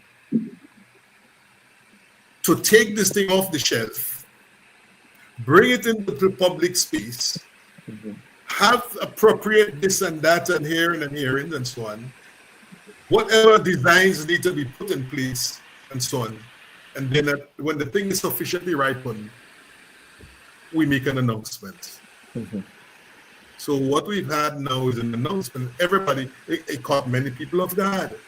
I, for one, I wonder how you could tell me you statutorizing the hospital from January 2025, and we're hearing of it at the end of October for the first time. So where's the process? And then the Prime Minister said the process begins in January 2025. Those were two statements. So you see the thing. So the Minister for Health said one thing, and then the Prime Minister Paystaff said something else. So you see, let's nail it. Let's do the work in a more serious way. Listen, it is one thing to say that you're young and you're different. The thing that puts you in place, not your difference, is where you understand what you need to pay deference to. And the pain of deference, especially to the people of Grenada, has a lot to do with the wisdom or lack of wisdom that you apply to the business of running the affairs of the government. So that is where the slippage is taking place. You know, we too busy saying we're young and we're different, but we don't understand that there's some things, brother, it's not about the difference. Some things are important for us to nail down on the basis of deference. Yeah.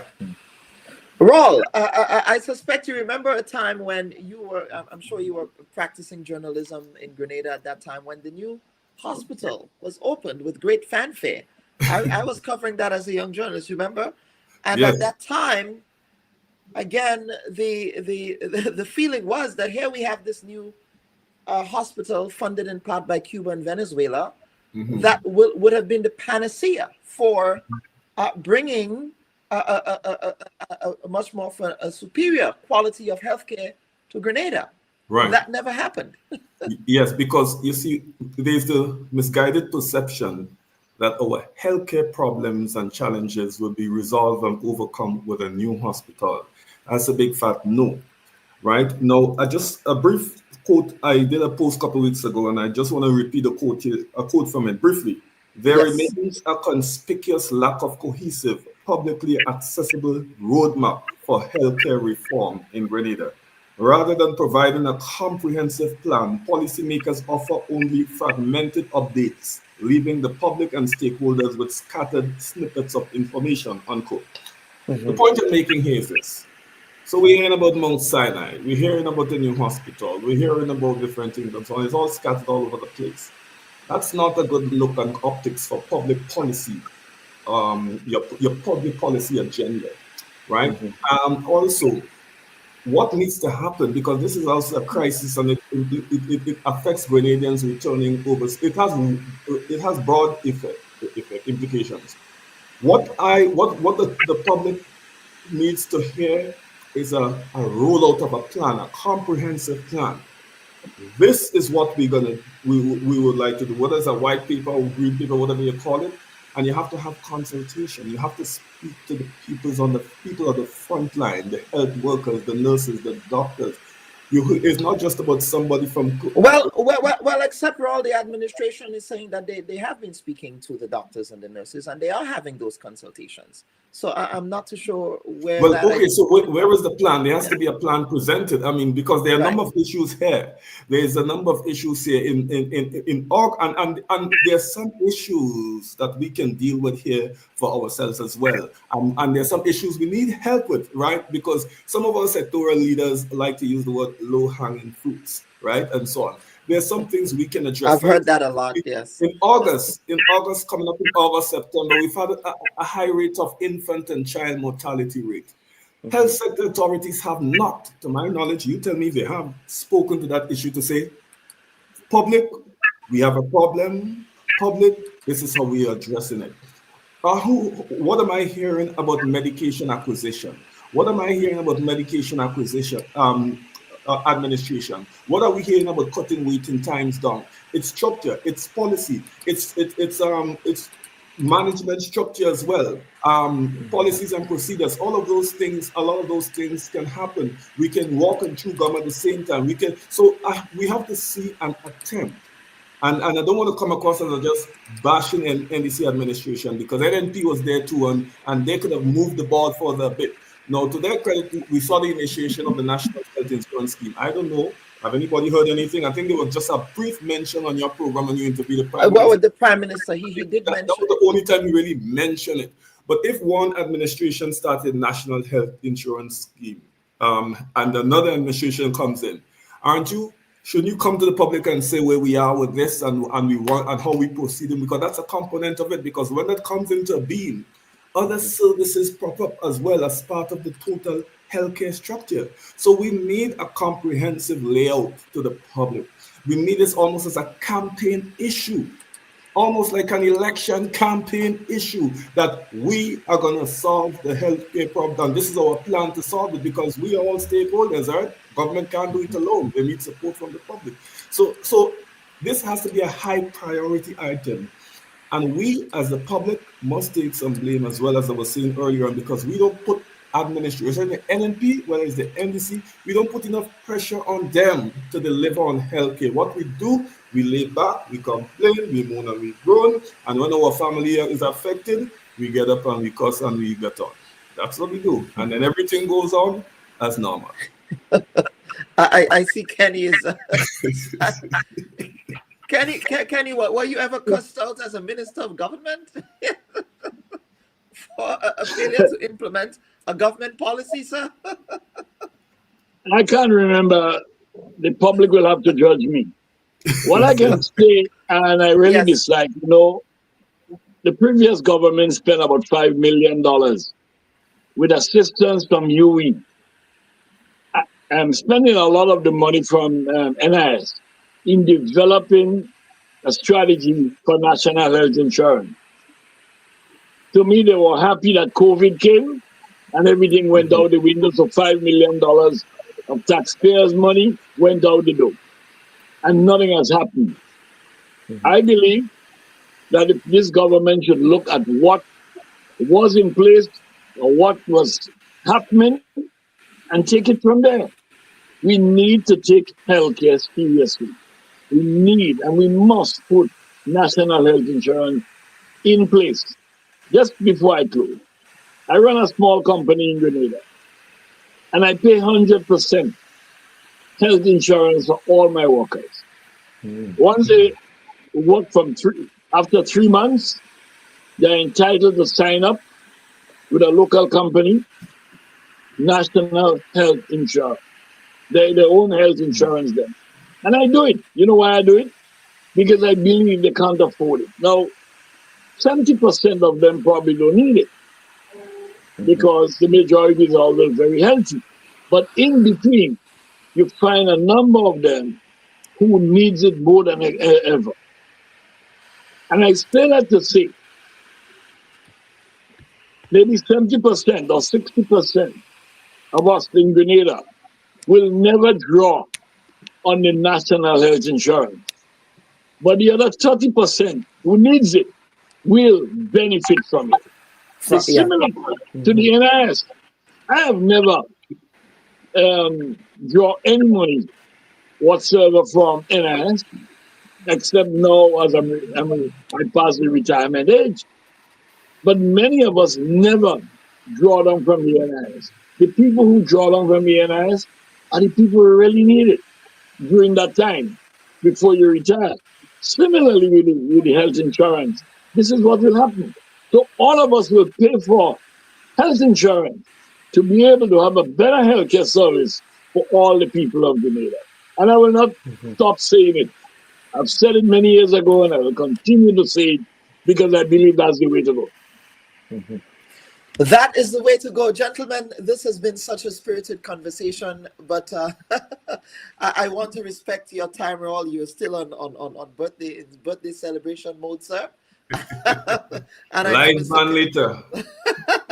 So what we're going to do, we're going to take a quick break and come back for some closing comments.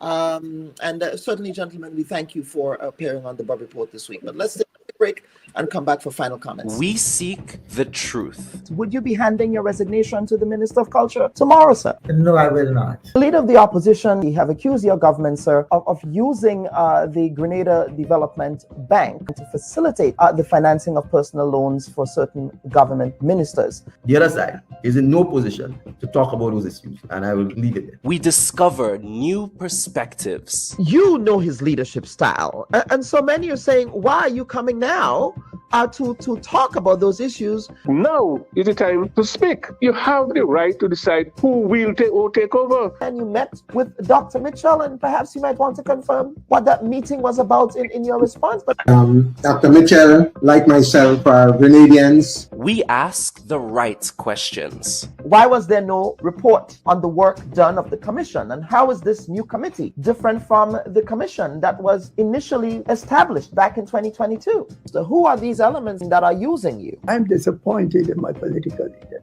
And why is that animating those political conversations now? This is a very interesting question. The Bubb Report with Dr. Kelon Bubb. Thought-provoking, truthful, unbiased, and truly original reporting. And viewers and listeners, welcome back to this week's edition of the Bubb Report. I'm not too sure where Kenny went, but looking forward to 2025. William, I want to start with you. What can we look forward to the new year? I think this is the last program we'll be having of this nature for 2024. We have some other programs to get to, but let us talk about looking forward to 2025. What are your expectations? Will there be an early election on the cards? Well,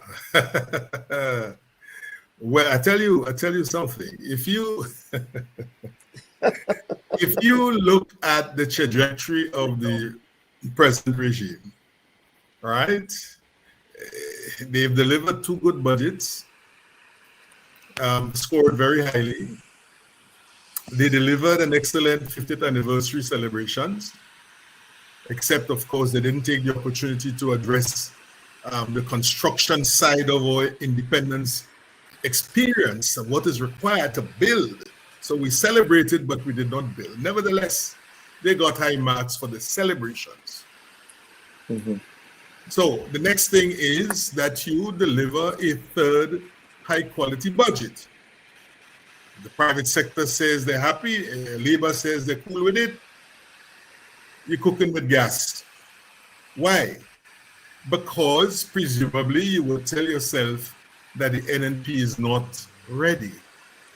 Presumably. Now, because the budget is going to come in February or so of next year, it seems to me that you've given the NNP a timetable by which they settle and address their successor to Dr. Mitchell issue, one way or the other, assuming, of course, there is going to be succession.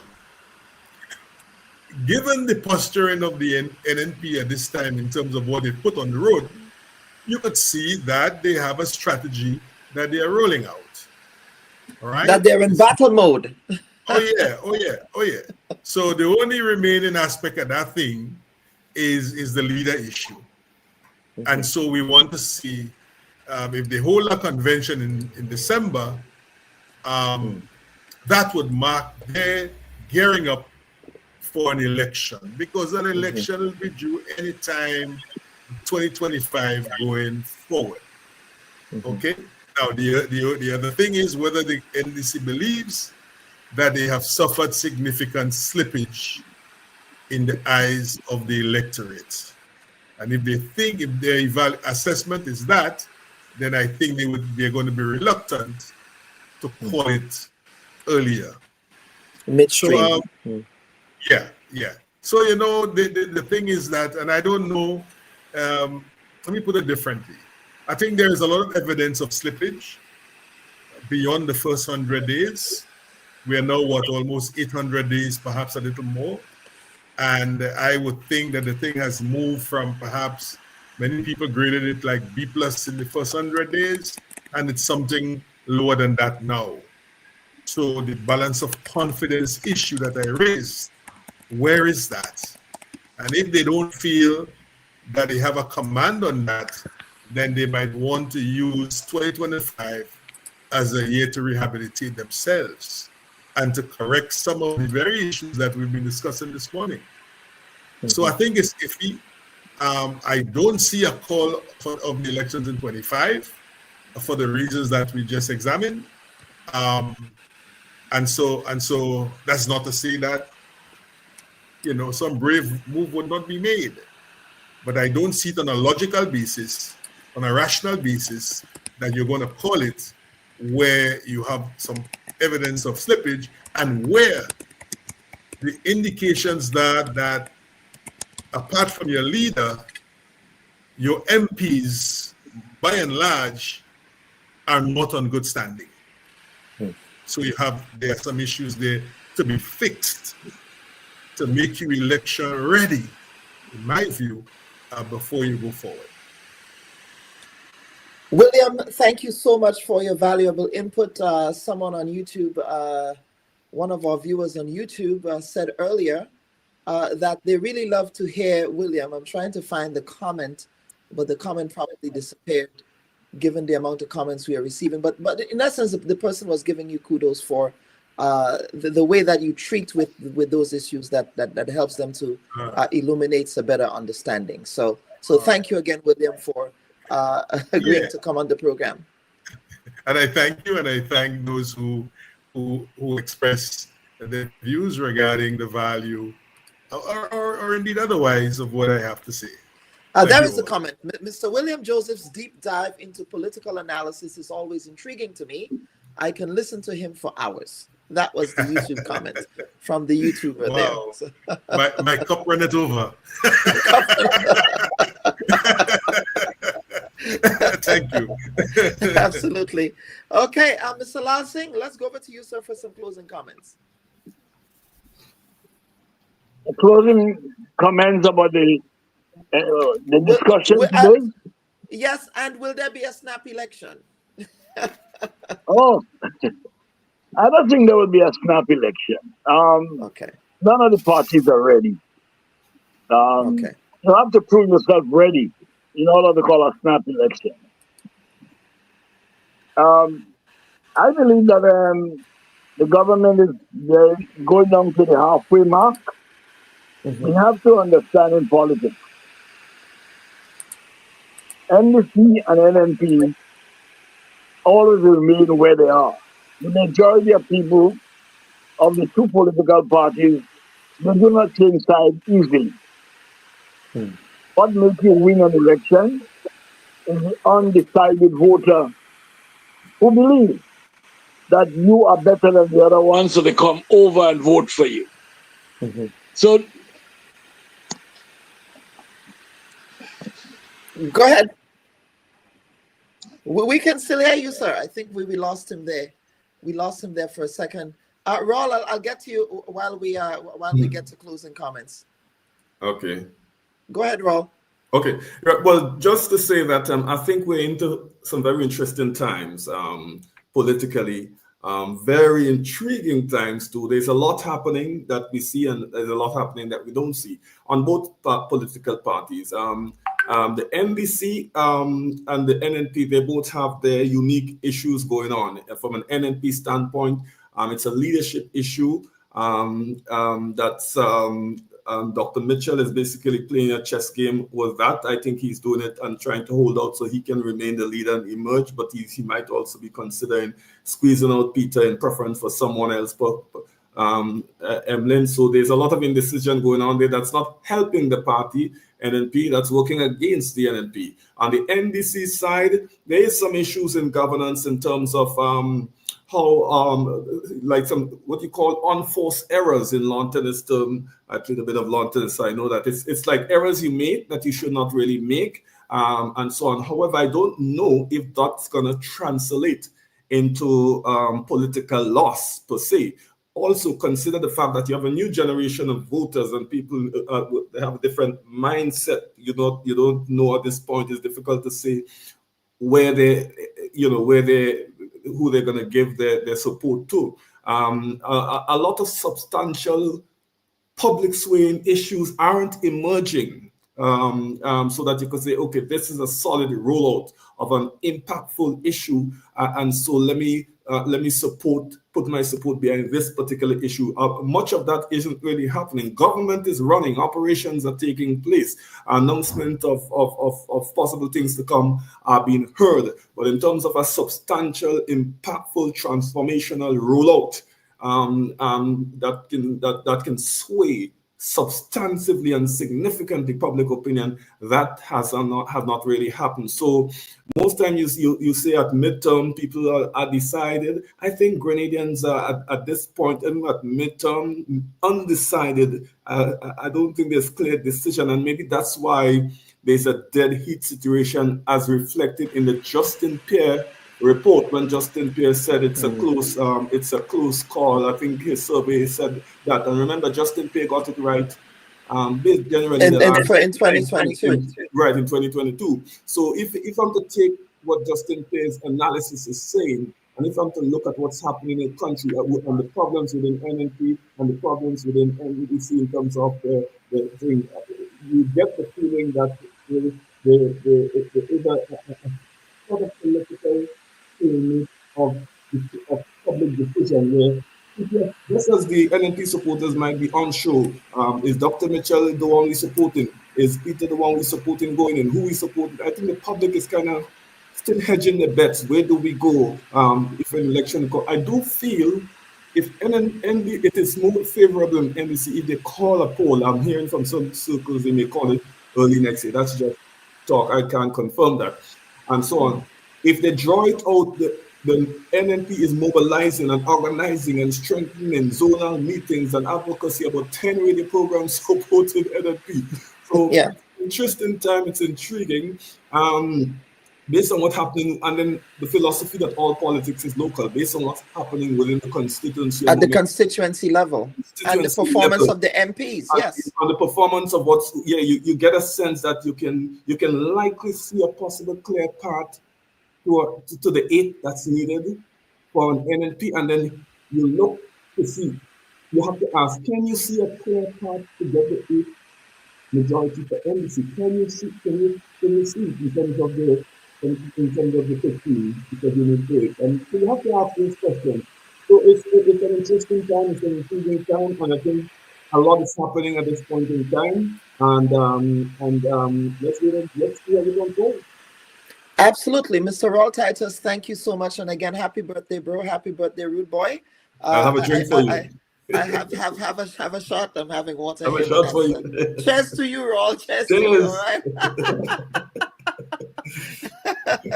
All right, to our viewers and listeners, this has been another episode of the Bubb Report. I'm your humble host, Dr. Kellen Bubb, wishing everyone a pleasant and productive week ahead.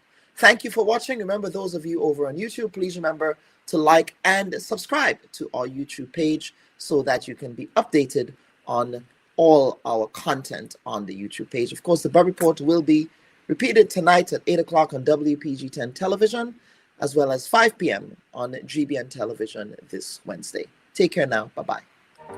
Hi, everyone. Thanks for checking out the Bubb Report's social media pages. If you'd like to get more videos, show highlights, and watch our weekly live show, follow our Facebook, Twitter, and Instagram pages, and also subscribe to our YouTube channel. You can catch repeat episodes on Wednesdays at 4 and 5 p.m. respectively on CRFM Radio and GBN TV in Grenada. We are also viewed on Sundays at 8 p.m. on WPG 10 throughout the Caribbean. Thanks for watching.